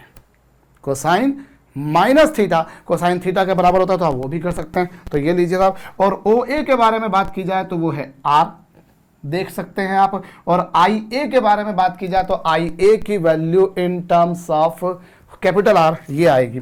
तो ये क्या हो जाएगा, ये हो जाएगा, इसका स्क्वायर कर देंगे तो 16R स्क्वायर, ये हो जाएगा 16R स्क्वायर। और फिर क्या साथ ही में आ जाएगा ये sine square A/2 sine square C/2, ये आपके पास आएगा। और माइनस 2 टाइम्स ऑफ OA को लिख दिया आपने R, लिखा, यस लिखा, बिल्कुल OA को लिखा R। और IA के बारे में बात की जाए तो IA क्या होगा बच्चों, 4R इंटू कितना, साइन A/2 साइन C/2 है, बिल्कुल है। और इनटू में कितना, cosine of c minus b/2। ये लीजिए साहब, मैंने क्या करा, मेरे ख्याल से आपको ये समझ में आया होगा। OA की वैल्यू सब्स्टिट्यूट करी इन terms of capital R, IA की value in terms of capital R substitute कर दी, OA की वैल्यू ये, IA की वैल्यू ये हमारे पास में आ चुका। ये कॉपी कर लीजिएगा बच्चों, मैं इधर मिटाने जा रहा हूँ, जगह की कमी है मेरे पास में। चलिए अभी क्या हुआ, अब मैं अगली स्टेप में क्या कर सकता हूँ, इस पूरे में से कैपिटल R स्क्वायर तो पहले पूरे में से कॉमन आ गया, ये लीजिए पूरे में से कैपिटल R स्क्वायर मैंने कॉमन निकाल दिया, बहुत अच्छी बात है। अब यहाँ तो बचा 1 और ये 16R स्क्वायर अगर 2 4 जा 8 होता है, तो इसमें से मैंने 8R स्क्वायर 8 को कॉमन निकाल दिया, 8 को कॉमन निकाल दिया। भाई 16 और 8 में से 8 कॉमन आ जाएगा, और साइन स्क्वायर ये भी था इधर भी था तो ये भी कॉमन आ जाएगा। तो ये क्या हो जाएगा, sign A/2 sine C/2, sign A/2 sine C/2 दोनों में है बहुत अच्छी बात। अभी यहाँ पे क्या बचा, यहाँ पर आपके पास में बचेगा 2 साइन A/2 साइन C/2। भैया 16 में से 8 चला गया तो 2 बचेगा, साइन स्क्वायर में से एक साइन चला गया, एक साइन चला गया तो एक साइन बचे। और यहाँ पर कितना होगा, वहाँ आप देखेंगे तो यहाँ पर आपके पास में आएगा minus cosine of C minus B/2। क्या ये सही है, बिल्कुल सही है। ये लीजिएगा, अब आप क्या करेंगे इसमें से, ये आपके पास में जो कैपिटल R स्क्वायर है वो वैसा का वैसा मैंने कॉमन निकाले रखा, कैपिटल R स्क्वायर मैंने कॉमन निकाले रखा है। और फिर क्या 1 + 8 ये इन सब का मल्टीप्लिकेशन हो गया, इन दोनों को ऐसा कैसा रख देता हूँ। और फिर यहाँ पर मैं आइडेंटिटी लगाता हूँ बच्चों साइन A साइन C की, साइन A साइन सी की आइडेंटिटी यदि मैं लगाता हूं तो मैं क्या पाऊंगा? क्या होगा वो हो जाएगा cos A minus C by two minus cos A plus C by two, कुछ यही होगा। हाँ, और यही कुछ होने वाला है, बिल्कुल होने वाला है साहब, क्योंकि जब आप इन दोनों की आइडेंटिटी लगाएंगे तो यही पिक्चर बनकर आपके पास में आएगी। और माइनस ऑफ कोसाइन क्या? सी माइनस बी बाई टू। कहीं कुछ मिस्टेक हो रही है ऐसा मुझे लग रहा है। क्या लग रहा है मुझे ये लग रहा है कि आई ए जब मैंने निकाला तो वो आई ए के टाइम पर मैंने यहीं पर गलत लिखा था। एक्चुअली यहाँ पर साइन ए और साइन बी आएगा। होप आपका दिमाग तभी ठनक गया होगा, सर आपने गलती कर दी है। गलती कर दी थी, आपने बोला मैंने सुना। देखो आप दिल से कहो ना, मैं भी दिल से ही सुनता हूँ भैया। तो यहाँ पर एक मिनट, ए के टाइम पर ए तो आएगा ही नहीं, बी और सी आएंगे। साहब आपके दिल ने कुछ और कहा था, मेरे दिल ने कुछ और सुना। कोई बात नहीं भैया, सुबह का भूला अगर शाम को घर लौटा है तो उसे भूला नहीं कहते। ये लीजिए। आपका दिमाग तभी से चल रहा होगा, सर क्या कर रहे हो सर, हमको तो बहुत सारा गणित बांटते और खुद जो है वो अपना ध्यान भटका लेते हो। तो ये कहना बहुत आसान होता है भैया। भारत देश में वैसे भी एक बात कही जाती है कि हर समस्या का यहाँ पर समाधान है। भारत में ऐसी कोई समस्या नहीं है जिसका समाधान ना हो, बस शर्त एक है कि वो समस्या अपनी खुद की नहीं होना चाहिए। क्योंकि अगर वो खुद की नहीं है, सामने वाले का पेट दर्द हो रहा है तो 10 लोग आकर उसको 10 इलाज बता के चले जाएंगे, है ना। और लेकिन अगर वही अपने साथ में हो तो फिर मालूम नहीं पड़ पाता। कोई भी हो, किसी भी तरह की हो, तो किसी को उसकी बीवी तंग कर रही है तो 10 दोस्त आएंगे, बताएंगे तू ऐसा कर ले, वैसा कर ले, फलाना कर ले, ढिमकाना कर ले। लेकिन जब सामने वाले की बीवी उसको तंग करती है तो फिर उसके पास में कोई तरीका नहीं होता। और वैसे बीवी जब तंग करती है तो किसी के पास में भी कोई तरीका नहीं होता है। चलिए साहब, कई लोग अब साजिश रच सकते हैं, वो मेरी बीवी को जाकर इस बारे में बताएंगे कि सर देखो ऐसा कहते हैं। भैया ऐसा कहते नहीं है, ऐसा होता है। मेरी बीवी मेरे साथ में क्या क्या करती है मैं जानता हूँ। चलिए साहब, तो अब इस दोनों में से वो sine B by two sine C by two common निकाल दिया तो यहाँ पर पिक्चर ऐसी बन जाएगी। तो ये हो जाएगा cos B minus C by two minus cosine of B plus C by two. Hope आपको ये बात समझ में आई है। और ये दोनों आपस में कैंसिल हो जाएंगे, क्योंकि मैंने थोड़ी देर पहले भी आपसे कहा था कि कोसाइन माइनस थीटा कहें या minus cosine theta, cosine minus theta या कोसाइन थीटा एक ही बात है। तो जो कोसाइन की वैल्यू जो B minus C by two पर होगी वही C minus B by two पर होगी। तो लीजिए साहब ये कैंसिल हो गए और इस तरीके से आर स्क्वायर हो गया ये 1 + 8। और ये माइनस है, यहाँ पर ध्यान दीजिए, जब इस माइनस का इस प्लस में मल्टीप्लाई होगा तो ये माइनस हो जाएगा -8। और यहाँ पर क्या आपके पास में ये साइन b बाई टू है, ये बाहर साइन c बाई टू भी है। और cosine of a plus C by two को मैं लिख सकता हूँ 180 माइनस बी। और फिर वही किसी भी सी बात होगी कि cosine 180 minus theta, pi by two minus theta होता है साइन थीटा। तो ये हो जाएगा आपके पास में साइन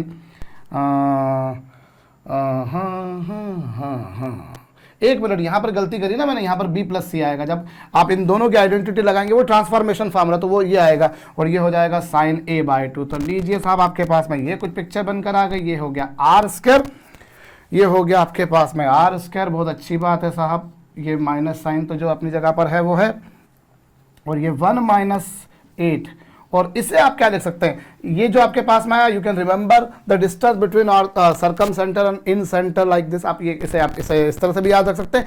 अदरवाइज यहाँ से आप small sine a by two sine b by two sine c by two की वैल्यू निकालना चाहें तो वो आपको मिलेगी स्मॉल r/4r, वो ऐसी मिल जाएगी। आप देखिए वहाँ से sine a by two sine b by two sine c by two की value in terms of small और कैपिटल आर निकालेंगे तो वो कुछ आपके पास में ऐसी आएगी। इस आर स्क्वायर का अंदर मल्टीप्लाई कर देता हूँ, आर स्क्वायर का इसमें मल्टीप्लाई कर दूंगा तो ये हो जाएगा आर स्क्वायर।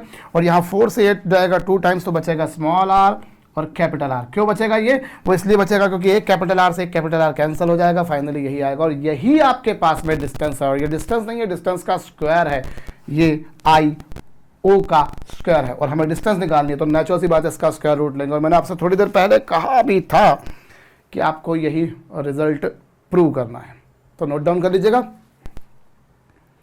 इसे आप फार्मूले की तरह याद रख लेंगे तो अच्छी बात है साहब। बहुत सारे फार्मूले हमने इस लेक्चर के दौरान डिराइव किए हैं। एक सिंपल सा सम करिएगा बच्चों, आपको एक इक्विलैटरल ट्रायंगल दे रखा है। एक इक्विलैटरल ट्रायंगल के सर्कल, बड़ा सिंपल सा क्वेश्चन दे रहा हूं मैं ऐसे ही।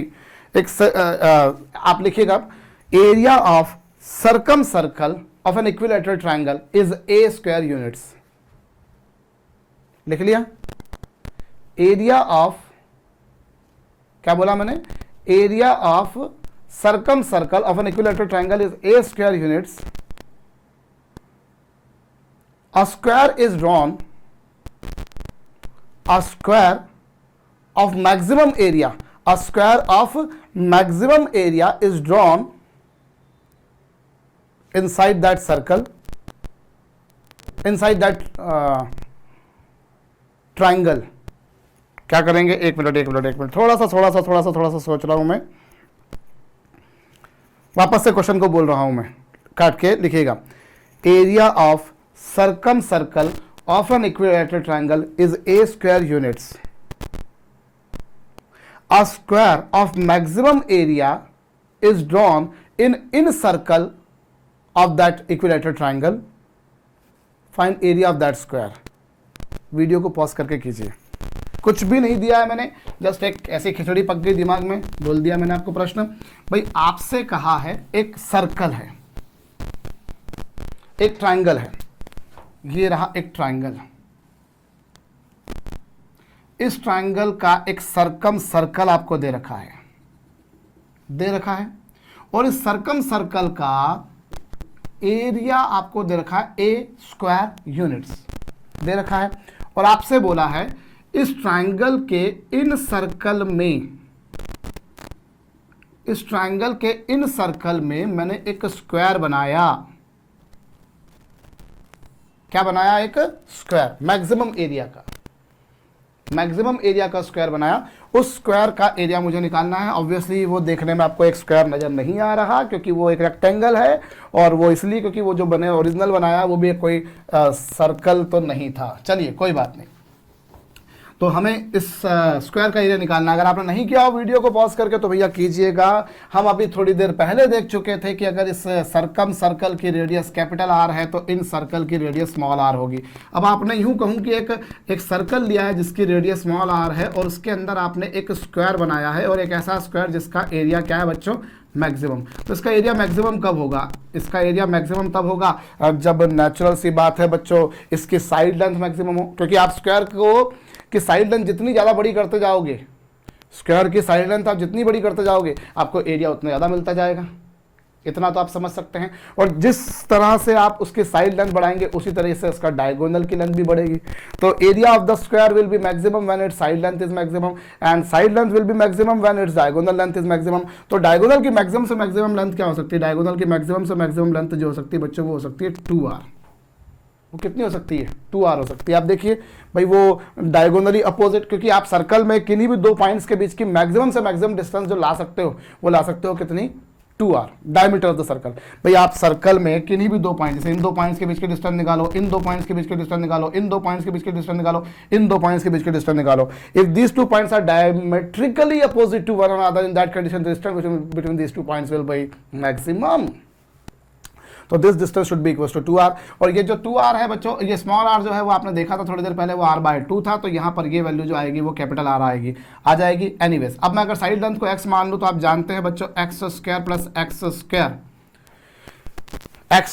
x square is equal to कितना होगा, इज इक्वल टू होगा साहब इसके डायगोनल की लेंथ का स्क्वायर, पाइथागोरस थ्योरम का यूज करके, जिसकी वैल्यू होगी इतनी। ये आपके पास आ चुका। तो इससे x स्क्वायर की वैल्यू आ जाएगी बच्चों r²/2। तो इससे x की वैल्यू आ गई r/√2 आ गई साहब। तो एरिया ऑफ स्क्वायर, इस स्क्वायर का एरिया कितना होगा, स्क्वायर का एरिया होगा साइड लेंथ का स्क्वायर यानी कि x स्क्वायर, और x स्क्वायर क्या होगा बच्चों, r²/2। और r²/2 तो आ चुका, बहुत अच्छी बात है, आया साहब। और आपके पास में सर्कल का एरिया है, सर्कल का एरिया किसके बराबर होता है, सर्कल का एरिया होता है πr²। तो यहां से r² की वैल्यू कितनी होगी, r² की वैल्यू होगी a/π वहां रख दीजिए। तो ये हो जाएगा a/2π। होप मैंने जो कैलकुलेशन किया है, मैंने जितना भी सॉल्व किया है वो गलत नहीं किया है। भाई आपको एक सर्कल, एक ट्रायंगल के सर्कम सर्कल का एरिया दे रखा था, और आपसे बोला था कि उस ट्रायंगल के इन सर्कल में मैंने क्या किया है, उसके इन सर्कल में मैंने एक स्क्वायर मैक्सिमम एरिया का बनाया है, उसका एरिया मुझे निकालना था। तो मैं फिर से बोल रहा हूं, अभी थोड़ी देर पहले कैपिटल आर स्मॉल आर में रिलेशन जो मैंने एस्टेब्लिश किया था, मैंने वो रिलेशन डायरेक्ट यूज कर लिया, ये कर लिया बच्चों। अब इस सर्कल की रेडियस थी स्मॉल आर, इसके अंदर स्क्वायर बनाया, तो मैं स्क्वायर छोटा भी बना सकता था, बड़ा भी बना सकता था, लेकिन वो मैक्सिमम एरिया तब बन पाएगा जब उसका मैक्सिमम साइड लेंथ, और मैक्सिमम साइड लेंथ अगर आएगी तो अकॉर्डिंगली डायगोनल की लेंथ मैक्सिमम होगी, और डायगोनल की लेंथ मैक्सिमम कब किसके बराबर हो सकती है, डायमीटर के बराबर। इससे ज़्यादा तो हो नहीं सकती, तो डायमीटर के बराबर कर दिया आपने, 2r के बराबर कर दिया, और 2r की वैल्यू बेसिकली कैपिटल आर के बराबर थी। और ये क्या होगा, पाइथागोरस थ्योरम से, क्योंकि ये दोनों राइट एंगल पर होते हैं, साइड लेंथ जो साइड्स होती है स्क्वायर की एडजेसेंट साइड्स वो म्यूचुअली परपेंडिकुलर होती हैं, तो X square plus X square equals to ये, और 2r को लिख दिया कैपिटल आर, इससे x आ गया, एरिया स्क्वायर का ये होगा X square R square by 2, और आर स्क्वायर की value in terms of A, क्योंकि आपको तो कैपिटल ए दे रखा था ना साहब, तो मेरे ख्याल से आपको ये समझ में आ चुका है। चलिए एक और सम कीजिए आप। Prove that area of a triangle and area of in circle are in the ratio of pi ratio cot a by 2 cot b by 2 cot c by 2। क्या कहा है मैंने आपसे प्रश्न भैया? Prove that area of a triangle and its incircle are in this ratio. Video को pause करके कीजिएगा, capital A capital B capital C, और कुछ नहीं बच्चों, इसके एंगल्स हैं, आपको ये सिद्ध करना है। तो देखिए ये ट्राइंगल का एरिया और इसके इन सर्कल का एरिया, ट्राइंगल का एरिया और इसके इन सर्कल का एरिया, इन दोनों का रेशो निकालना है, यही कहा है आपसे, इन दोनों का रेशो आपको लाना है ये। तो हम एक बात जानते हैं, ट्राइंगल का एरिया जो होगा वो होगा डेल्टा होगा, और इन सर्कल का जो एरिया होगा, इन सर्कल का एरिया जिसे मैं IC लिख देता हूं, चलिए, तो इन सर्कल का एरिया, ये वाला जो एरिया होगा, इसका एरिया कितना होगा, पाई स्मॉल आर स्क्वायर, और स्मॉल आर की वैल्यू कितनी है, डेल्टा अपॉन एस, ये है स्मॉल आर। और स्मॉल आर को आप ये भी क्यों लिखें, आप ऐसा करिए ना कि स्मॉल आर को आप, वो ये होगा पाई आर स्क्वायर, और स्मॉल आर की value in terms of capital are अगर निकाली जाए तो वो ये, या अपन एक काम करते हैं, इसको भी वैसा का वैसा ही रहने देते हैं। भाई ट्राइंगल का एरिया डेल्टा होगा, इन सर्कल का एरिया पाई आर स्क्वायर होगा, और पाई आर स्क्वायर को मैं अगर लिखना चाहूं तो मैं इसको लिख सकता हूं डेल्टा अपॉन एस, मतलब delta square upon S square. ये सो अब अगर मैं क्या करूं, ट्राइंगल का एरिया वो ये है, और इन सर्कल का area pi delta square, shit, pi delta square upon S square, यही होगा। भाई ट्राइंगल का एरिया ये है, इन सर्कल का एरिया ये है, इन दोनों का अगर रेशो देखा जाए तो डेल्टा से डेल्टा क्या हो जाने वाला है बच्चों, डेल्टा से डेल्टा कैंसिल हो जाएगा, और ये आ जाएगा कितना, न्यूमरेटर में जाएंगे तो कितना बचेगा, एस स्क्वायर, और अपॉन में कितना आएगा, पाई डेल्टा, ये आएगा, चेक कर लीजिए आप, S square upon pi delta, यही कुछ पिक्चर बनकर आने वाली है, आप चेक कर सकते हैं, आने वाली है। इसे मैं ठीक है भाई, हम फिर से बोल रहा हूं मैं, ट्राइंगल का एरिया ये और इन सर्कल का एरिया ये, इन दोनों का रेशो अगर हम देखें तो वो ये आया। अब समहाउ अगर मैं ये प्रूव कर दूं कि ये जो रेशो है वो इसके बराबर है, तो भी मेरा काम हो जाएगा। तो चलिए हम उसी प्रयास में, उसी कोशिश में लगते हैं। मैं काम करता हूं, मैं cot A by 2, cot B by 2 और cot C by 2 की वैल्यू निकालता हूं। cot A by 2, cot B by 2, cot C by 2, इसकी वैल्यू अगर मैं निकालने जाऊं तो वो क्या होगी, cos A by 2, cos B by 2, cos C by 2, और upon sin A by 2, sin B by 2, sin C by 2, जिसको मैं स्मॉल r अपॉन 4r लिख सकता हूं। ये आप मानते हैं, बिल्कुल मानते होंगे भाई। मैं इसकी वैल्यू निकाल रहा हूँ, निकाली मैंने, तो वो कॉस कॉस कॉस और अपॉन में sine sine sine sine sine sine की वैल्यू ये हो चुकी है, आपके पास में आ चुकी। और फिर मैं अगली स्टेप में अगली स्टेप में जो न्यूमरेटर है उसे वैसा का वैसा लिखा, और डिनोमिनेटर में ये जो स्मॉल आर है वो ये, और ये जो 4r जो है वो न्यूमरेटर में घूम फिर के ऊपर चला गया। ठीक बात है, ये कर दिया मैंने। और उसके बाद में फिर मैं अगली स्टेप में क्या करता हूँ, अभी जो न्यूमरेटर में वो वैसा का वैसा लिखा, स्मॉल आर को भी मैंने वैसा का वैसा ही लिखा, और 4r को मैं क्या लिख सकता हूँ, A B C upon delta.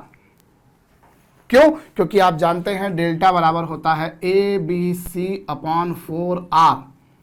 4r को इधर लेगा तो ये अपॉन में आ जाएगा, तो ये A B C upon delta आ गया। हाँ साहब, 4r को ये हो चुका, ठीक है। और एक मिनट, मैंने कोई गलती नहीं करी हो भैया, जो चूंकि हम यहाँ पर, हाँ 4r ऊपर जाएगा और 4r को मैं A B C upon delta लिख सकता हूँ, बिल्कुल लिख सकता हूँ, लिखा मैंने, ठीक बात है। और फिर कुछ कैंसल होने के लायक आपको नजर आ रहा है, हमें इस बारे में विचार करना पड़ेगा भाई। स्मॉल आर की वैल्यू, हाँ अभी ये जो आपको कॉस है cos B by two cos C by two वैसा का वैसा रहने देता हूं मैं, रहने दिए, और स्मॉल आर को मैं डेल्टा अपॉन एस लिख देता हूं, ठीक है। और ये कितना, A B C upon delta, ये आ चुका, ठीक बात है। और फिर क्या होगा बच्चों, और कुछ कैंसल होने का आपको नजर आ रहा है भाई। ये डेल्टा स्क्वायर तो आपके पास में मतलब कुल मिलाकर आ गया ये डेल्टा स्क्वायर, और फिर साथ में क्या, डेल्टा स्क्वायर, और वो जो cos A by two cos B by two cos C by two तो दिख ही रहा था। जो डेल्टा स्क्वायर तो न्यूमरेटर में जाएगा ना, नहीं न्यूमरेटर में नहीं, डिनोमिनेटर में जाएगा भैया। तो ये delta into delta will become delta square, delta into delta will become delta square, और ये आपके पास में है कि भाई मैं मेरे तरीके से प्रॉब्लम को प्रोसीड कर रहा हूँ। मैं फिर से बोल रहा हूँ, आप तो पता नहीं कितने तरीके से प्रोसीड कर सकते हो, मैं सारे तरीके तो सोचने के लिए काम नहीं करूँगा भैया। एक प्रॉब्लम पर मैं बहुत सारा समय तो नहीं दे सकता। मुझे ट्राइंगल का एरिया और इन सर्कल का एरिया का रेशो ये मिल रहा है। समहाउ अगर मैं ये रेशो भी इसी के बराबर प्रूव कर दूं तो मेरा काम हो जाएगा। मेरा बस यही प्रयास है साहब, है। अब मैं यहाँ पर और क्या कर सकता हूँ, बस उसी में मैं लगा हुआ हूँ। अब आप देखिए, मैंने इसकी वैल्यू निकाली तो cos cos cos upon sine sine sine, और साइन साइन साइन को आप लिख सकते हो small R upon 4r। 4r ऊपर चला गया, ये जो था वो वैसा का वैसा है, स्मॉल आर यहाँ पर है, ये है वो वैसा का वैसा चल रहा है स्मॉल आर। और 4 कैपिटल आर को मैं A B C upon delta लिख सकता हूँ, ये लिख सकता हूं मैं। हो सकता है मैं अननेसेसरी के स्टेप्स बढ़ा रहा हूं, आप इससे और कम स्टेप्स में काम कर सको, पर ये भैया मेरा दिमाग जैसे काम कर रहा है मैं वैसे कर रहा हूं। और स्मॉल आर को आप लिख सकते हो delta upon S, delta upon S, delta upon S will become delta square, हो जाएगा। एस चला गया ऊपर, ये आ गया, इसे नोट डाउन कर लीजिएगा। अब मैं एक काम करूं, और मुझे लानी है वैल्यू किसके बराबर, ये जो रेशो है मुझे लाना है S square upon pi delta. तो मैं इससे भी मिटा रहा हूं बच्चों, ये जो मैंने लिखा हुआ है इसे मैं मिटा रहा हूं। और अब आप देखिए, अब मैं क्या करता हूं, मैं यहां पर ये s है और ये क्या है cos a by to cos b by two into cos c by to, ये लीजिए अपॉन डेल्टा स्क्वायर है। और यहां वो जो स्मॉल ए स्मॉल बी स्मॉल सी जो आपको नजर आ रहा है, उसे साइन रूल से मैं 2r sine A 2r sine B 2r sine C लिख सकता हूं। फिर sine A sine B sine C को मैं क्या लिख सकता हूं, sine A by two cos A by two वगैरह की आइडेंटिटी में अगर करेंगे तो वो 2 ये हो जाएगा 2r साइन ए, और फिर वो 2 2 4 4 4 64 r क्यूब, और ये हो जाएगा sine A by two sine B by two sine C by two into क्या, इंटू हो जाएगा साहब cos A by two cos B by two और कॉस सी बाई टू। इससे कुछ मिलेगा मुझे इससे तो काम बहुत कठिन होता हुआ नजर आ रहा है, क्योंकि मैं इसको क्या लिख सकता हूं, इसको मैं वापस से वही लिख दूंगा small R upon capital R, small R upon capital 4r। उससे तो काम नहीं हो रहा भैया, और ये तो बहुत लंबा काम हो जाएगा। Cos A into cos square A by two cos square B by two cos square C by two, काम तो कठिन हो रहा है। भाई मुझे बोला है ट्राइंगल के एरिया और इन सर्कल के एरिया का रेशो प्रूव करना है मुझे ये, और दिमाग में तरीके अलग अलग चल रहे हैं, पर मुझे ऐसा लगा कि मैं पहले इसकी वैल्यू निकालूं। ऐसा तो लग नहीं रहा कि मैंने कहीं कुछ गलत किया है, पर चीज़ें कॉम्प्लेक्स हो रही हैं। या तो हम वो जो एरिया का रेशो निकाला था वो रेशो से ही से लाएं, या ये जो लिखा है इससे लाएं। चलिए इससे ही करते हैं, लेकिन थोड़ा सा अलग काम कर लेते हैं। क्या काम करते हैं, हम cot A/2 cot B/2 cot C/2 की ही वैल्यू निकालते हैं। इसी की वैल्यू मैं निकालता हूँ, लेकिन क्या करूँ मैं एक काम करता हूँ, वो जो मैंने हाफ एंगल्ड फार्मूला लिखे थे मैं उनका यूज़ करता हूँ। cot A/2 की वैल्यू को मैं क्या लिख सकता हूँ, इससे मैं लिख सकता हूँ s into S minus A upon S minus B into S minus C. इसी तरीके से जब मैं इसे लिखूंगा तो ये होगा एस माइनस बी और अपॉन में क्या S minus C into S minus ए। और इसके बारे में बात की जाए तो ये एस माइनस सी अपॉन क्या होगा बच्चों, S minus A S minus B होगा। अभी क्या होगा, एस माइनस बी से S minus B cancel, S minus C से एस माइनस सी कैंसिल, और एस माइनस ए से एस माइनस ए भी कैंसिल। परफेक्ट। और इस तरीके से न्यूमरेटर में बनेगा एस क्यूब, जिसे मैं एस रूट एस लिख सकता हूँ, और डिनोमिनेटर में एक एक बच जाएंगे। तो ये S minus B S minus C S minus A ये आएगा। हाँ जी।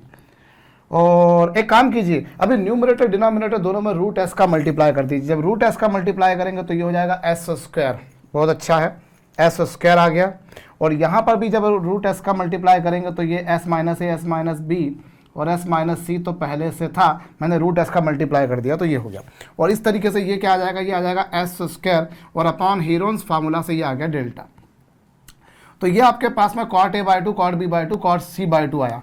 अब आपको प्रूव करना है ट्राइंगल का एरिया और इन सर्कल के एरिया का रेशो, ये सब पाई अपॉन वो जो कॉट वॉट जो लिखे हुए थे वो थे है। अब आप देखिए, आपको जो प्रूव करना है वो ये प्रूव करना है, आप इसकी RHS ले लीजिए। पहले आपने इन तीनों की वैल्यू, इन तीनों के प्रोडक्ट की वैल्यू निकाल दी, वो ये आ गई। अब आपको ये प्रूव करना है, तो इस प्रूव करने के लिए आपने RHS ले लिया, और RHS का न्यूमरेटर है पाई और डिनोमिनेटर जो है वो है cot A/2 cot B/2 cot C/2, जिसकी वैल्यू ये है S square upon delta, S square upon delta. और ये क्या आ चुका बच्चों, ये आपके पास में आएगा pi delta upon S square. ये क्या आएगा, pi delta upon S square. Check कर लीजिए आ रहा है ये। और मेरे ख्याल से जो आपने अभी वो ट्रायंगल का एरिया लिखा था, क्या लिखा था आपने भाई, ट्रायंगल का एरिया यदि हम देखें, मैं मिटा रहा हूं उसको, मैंने मिटा भी बहुत जल्दी दिया आपको बिना बताए, पर आप वीडियो को पीछे ले जाकर भी कॉपी कर सकते हो। एनीवेज, सो मेरे पास में जो आंसर RHS को जब सिंप्लीफाई करा, तो RHS को सिंप्लीफाई करा तो पाई अपॉन दिस आया था, और इसकी वैल्यू जो आई थी आपके पास में वो ही आई थी। और हमने जो वो अभी ट्रायंगल का एरिया लिखा था, तो ट्रायंगल का एरिया क्या था, डेल्टा, और इन सर्कल का एरिया जो था वो था पाई आर स्क्वायर। और ये है आपके पास में इतना, और स्मॉल आर को आप डेल्टा अपॉन एस लिख सकते हो। तो आप चेक करिए आपको क्या मिल रहा है, आपको ये मिल रहा है, एक डेल्टा से डेल्टा कैंसिल हो जाएगा, आपको न्यूमरेटर में मिलेगा एस स्क्वायर और डिनोमिनेटर में पाई डेल्टा, और वही आंसर आ रहा है। कुछ ऊपर नीचे हो रहा है बस, ऐसा मुझे नज़र आ रहा है। भाई हमने अभी cot A/2 cot B/2 cot C/2 की वैल्यू जो निकाली थी वो ये आई थी। मेरे ख्याल से तो मैंने सही किया है कैलकुलेशन वर्क, कैलकुलेशन तो था नहीं, जो भी काम किया वो मैंने, पर आप उसको एक बार और देख लीजिएगा मैंने कहा, क्योंकि ये जो आंसर आ रहा है वो आंसर का उसका उल्टा आ रहा है। या तो फिर मैंने जो हमको वो वैल्यू जो प्रूव करने को दी थी, या तो मैंने उसमें कुछ गलती करी है, दोनों में से कोई एक ना एक चीज़ है। तो एनीवेज समझ में आ चुका होगा मेरे ख्याल से। और मैंने इस तरीके से प्रोसीड करा, भैया आपने कई और तरीक़ों से प्रोसीड किया होगा, मैं नहीं मान सकता कि आपने अलग अलग अप्रोचेस नहीं लगाई होंगी, और हो सकता है आपकी अप्रोच से काम जल्दी हो गया और मेरी अप्रोच तो घिसी पिटी सी थी। भैया एक सम मैं आपको दे रहा हूँ, एक सम मैं आपको दे रहा हूँ, मुलाजा फरमाऊँ। बहुत अच्छी बात है, आपने इतना मुझे सहयोग दिया। तो भैया एक ट्राइंगल, एक मिनट, हाँ, एक सर्कल है जिसकी रेडियस है small R. There is a circle of radius small R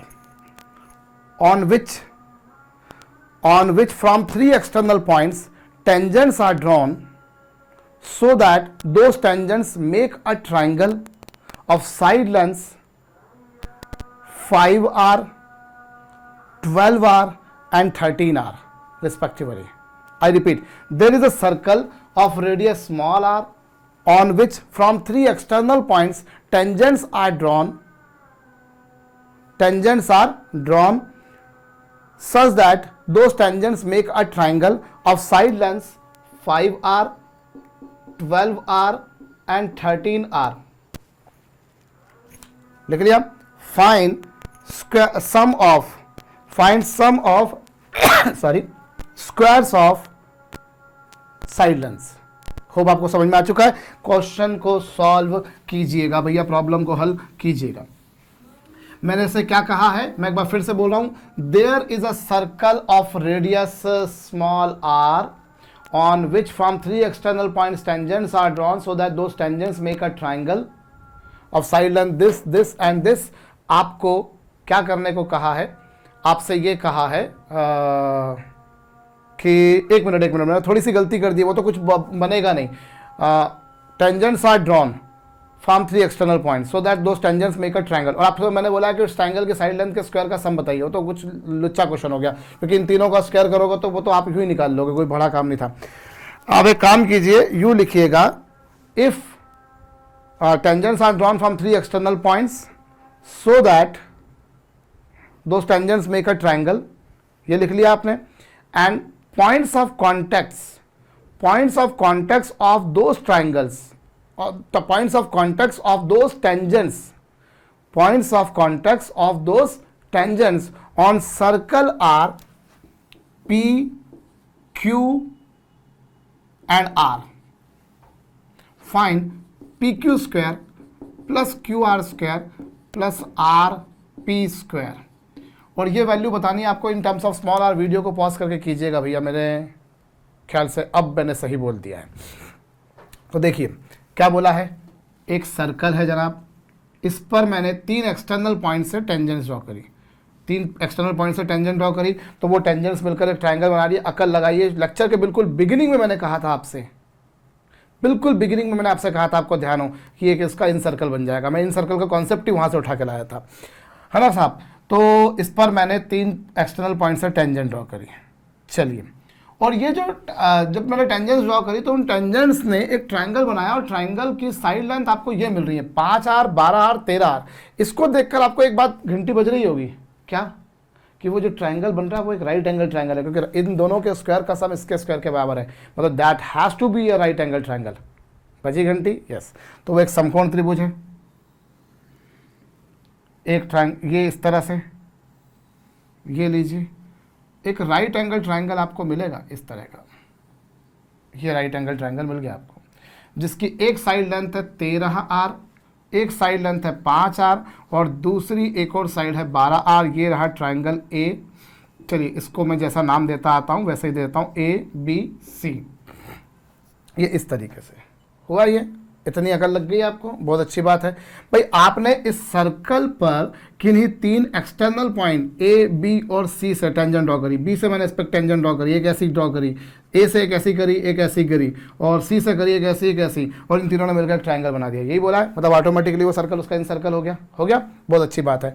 और इन टेंजेंट्स ने इनको कहाँ पर टच किया, P, Q और R पे कर दिया. ठीक है, जिनको मैंने T1, T2, T3 नाम दिया था, आपको ध्यान हो लेक्चर के बिल्कुल बिगिनिंग में, तो वो ये आ गए. अब आपको क्या करना है, अगर मैं इन तीनों साइड लेंथ के स्क्वायर का सम पूछता तो वो तो कोई बड़ी बात थी नहीं, ये प्लस ये इन तीनों का स्क्वायर करते फटाफट आंसर आ जाता, पर वो मैंने पूछा नहीं आपसे. मैंने तो आपसे पूछा PQ स्क्वायर, RP स्क्वायर और RQ स्क्वायर, इन तीनों का सम. थोड़ा सा दिमाग वाला प्रश्न है, कोई बात नहीं. ये देखिए, ये PQ. अब आप एक काम करें, हम यहाँ पर ये सर्कल का सेंटर O, इतनी तो आपको अकल लग रही है कि ORQA एक क्वाड्रिलेटरल है, चतुष्फलक है भाई. यदि आपने इसको इससे ज्वाइन किया, ये ज्वाइन किया, तो आप देखिए 4 साइड्स आ गई, 1 2 3 4, ये एक क्वाड्रिलेटरल होगा. इतना आप समझ सकते हैं. और उस क्वाड्रिलेटरल की भी बात मैं करूं, यदि मैं OQRA के बारे में बात करूं तो वह क्वाड्रिलेटरल है, क्योंकि इसकी 4 साइड से 4 कॉर्नर्स हैं. और साथ ही में क्वाड्रिलेटरल वो एक साइक्लिक क्वाड्रिलेटरल है. कौन सा है? साइक्लिक, क्योंकि ये एंगल कितने डिग्री का है? 90 डिग्री का, और ये एंगल कितने डिग्री का? 90 डिग्री का। तो निश्चित रूप से यदि मैं अगर एक ऐसा सर्कल इमेजिन करूं तो वो होगा ही सही, वो एक सर्कल मुझे मिलेगा ही सही। क्यों मिलेगा? क्योंकि इन दोनों एंगल्स का सम 180 डिग्री है, अपोजिट एंगल्स का सम 180 डिग्री, मतलब वो बन गया चक्रीय चतुर्भुज। It is a cyclic quadrilateral. तो एक साइक्लिक क्वाड्रिलेटरल हो गया, बहुत अच्छी बात है। अब वो साइक्लिक क्वाड्रिलेटरल हो गया। अब जरा फिर से ध्यान दीजिएगा, इसको मैंने इससे ज्वाइन कर दिया, इससे ज्वाइन कर दिया। अब ये वाला एंगल ए है, ये वाला एंगल ए है, तो ये वाला जो एंगल आपको नजर आएगा, ये इन दोनों के बीच ये वाला जो एंगल आपको मिलेगा, ये कितना मिल जाएगा? ये आपको मिल जाएगा 180 डिग्री माइनस ए। कितना मिल जाएगा आपको? ये 180 माइनस ए। क्यों? क्योंकि भाई चारों एंगल्स का सम 360, जिसमें से ये 90, ये 90 हो गया 180, ये ए, तो बाकी कितना बचा ना? 180 माइनस ए। तो ये 180 माइनस ए हो गया, और 180 माइनस ए, और यहाँ पर से फिर मैंने इस पर परपेंडिकुलर ड्रॉप किया, परपेंडिकुलर ड्रॉप किया, तो ये वाला जो आपको एंगल मिलेगा, इतना जो एंगल मिलेगा, ये आपको कितना मिल जाएगा? ये आपको मिल जाएगा साहब 180 माइनस ए, मतलब 90 माइनस ए बाई 2, उसका आधा। ये आपको उसका आधा मिल जाएगा, इतना मिल जाएगा 90 माइनस ए बाई 2। होप आपको ये समझ में आया है ना साहब? 180 माइनस ए को आपने दो इक्वल पार्ट्स में डिवाइड किया तो वो 90 माइनस ए हो गया। बहुत अच्छी बात है। अब ये 90 माइनस ए हो गया, या आपको इसकी जरूरत पड़ेगी भी सही क्या? 90 माइनस ए बाई नहीं पड़ेगी, आपको 180 माइनस ए से ही काम हो जाएगा। ये हो गया। अब आप निकालिए, लगाइए आप कोसाइन रूल। कोसाइन रूल लगाऊं? लगा देता हूं। किस में लगाऊंगा? In triangle R O Q. यदि मैं आर ओ क्यू में कोसाइन रूल लगाऊं तो मैं आर क्यू का स्क्वायर क्या पाऊंगा? आर क्यू का स्क्वायर जो होगा साहब, वो होगा ओ आर का स्क्वायर, ओ आर का स्क्वायर प्लस ओ क्यू का स्क्वायर, ओ आर का स्क्वायर प्लस ओ क्यू का square minus 2 times of O R into O Q into क्या? कोसाइन, और इसके बीच का जो एंगल आपको नजर आ रहा है बच्चों, वो पाई माइनस ए है। और ओ आर को आप देखिए तो ओ आर डायग्राम में आपको दिखाई दे रहा है स्मॉल आर है। ओ क्यू को यदि आप डायग्राम में देखें तो वो भी स्मॉल आर है, और ये स्मॉल आर, और कॉस 180 माइनस ए होता है बच्चों, कॉस माइनस कॉस है, तो वो माइनस हो जाएगा, तो ये कॉस ए आ जाएगा। और रही बात कॉस ए की, तो कॉस थीटा क्या होगा इस डायग्राम में? इस डायग्राम में कॉस थीटा के बारे में बात की जाए तो कॉस थीटा होता है बच्चों बेस, यानी कि 12 आर। कॉस ए की वैल्यू देखी जाए तो वो होगा बेस, यानी कि 12 आर अपॉन हाइपोटेनस, जो कि है 13 आर। तो ये कॉस ए की वैल्यू आई। ऐसे ही आपको कॉस बी की जरूरत पड़ेगी। कॉस बी तो आपको नजर आ रहा है यूं ही 90 डिग्री होने के कारण 0 हो जाएगा। और रही बात बच्चों कॉस सी की, तो कॉस सी के टाइम पर आप निकालेंगे तो 5 आर अपॉन 13 आर। इस तरीके से आपके पास में एक डिस्टेंस ये आई। ऐसे ही आप दूसरी डिस्टेंस जो है वो ये वाली निकालेंगे, और ऐसे ही आप तीसरी वाली निकालेंगे। होप आपको समझ में आया। मैं फिर से एक बार रिपीट कर देता हूं, एक सर्कल बोल रखा था, मैं डायग्राम को फिर से एक बार बना देता हूं, आपको समझ में आ जाएगा। बाकी तो ये कैलकुलेशन वक्त तो आप बहुत आसानी से समझ गए होंगे। एक सर्कल है, ये रहा। इस सर्कल पर मैंने 3 एक्सटर्नल पॉइंट्स से टेंजेंट्स ड्रॉ करी। From 3 external points I have drawn 3 tangents. ये टेंजेंट्स ड्रॉ करी और ये टेंजेंट्स ड्रॉ करी, और इन टेंजेंट्स की ने जो है वो एक ट्राइंगल बनाया, जिस ट्राइंगल की साइड लेंथ है 5 आर, 12 आर और 13 आर। जब मैंने ये लेंथ पाई तो मुझे उससे क्लियर हो गया बाबा कि और कुछ नहीं, एक राइट एंगल ट्राइंगल है। ये मुझे क्लियर हो गया। अब उस ट्राइंगल को मैंने ABC नाम दे दिया, और इन्होंने क्या करा, इनको कहाँ कहाँ पे टच करा? P, Q और R पे। ये लीजिए, इस तरीके से ये बोला है आपसे। बहुत अच्छी बात है। अब इस सर्कल का सेंटर सपोज कीजिए यहाँ पर है, तो ये जो डिस्टेंस होगी ये स्मॉल r के बराबर होगी, ये डिस्टेंस स्मॉल r के बराबर होगी, और ये 90 डिग्री का एंगल है, ये 90 डिग्री का एंगल है। इतना आपको नजर आ रहा है। ORAQ एक क्वाड्रिलेटरल है, और क्वाड्रिलेटरल में भी चूंकि इन दोनों का सम 180 है तो इन दोनों का सम 180 होगा। So that has to be a cyclic quadrilateral. वो साइक्लिक क्वाड्रिलेटरल होगा जिसमें से ये एंगल A, तो ये कितना एंगल हो जाएगा इन दोनों के बीच में? पाई माइनस है, 180 माइनस है, और इनको ज्वाइन कर दिया। तो यहाँ पर मैंने अब लगा दिया क्या? Cosine rule. ये स्क्वायर प्लस ये square minus twice of this into cosine of this हो चुका। उससे आपका काम हो जाएगा। समझ में आया होगा तो कॉपी कर लीजिएगा।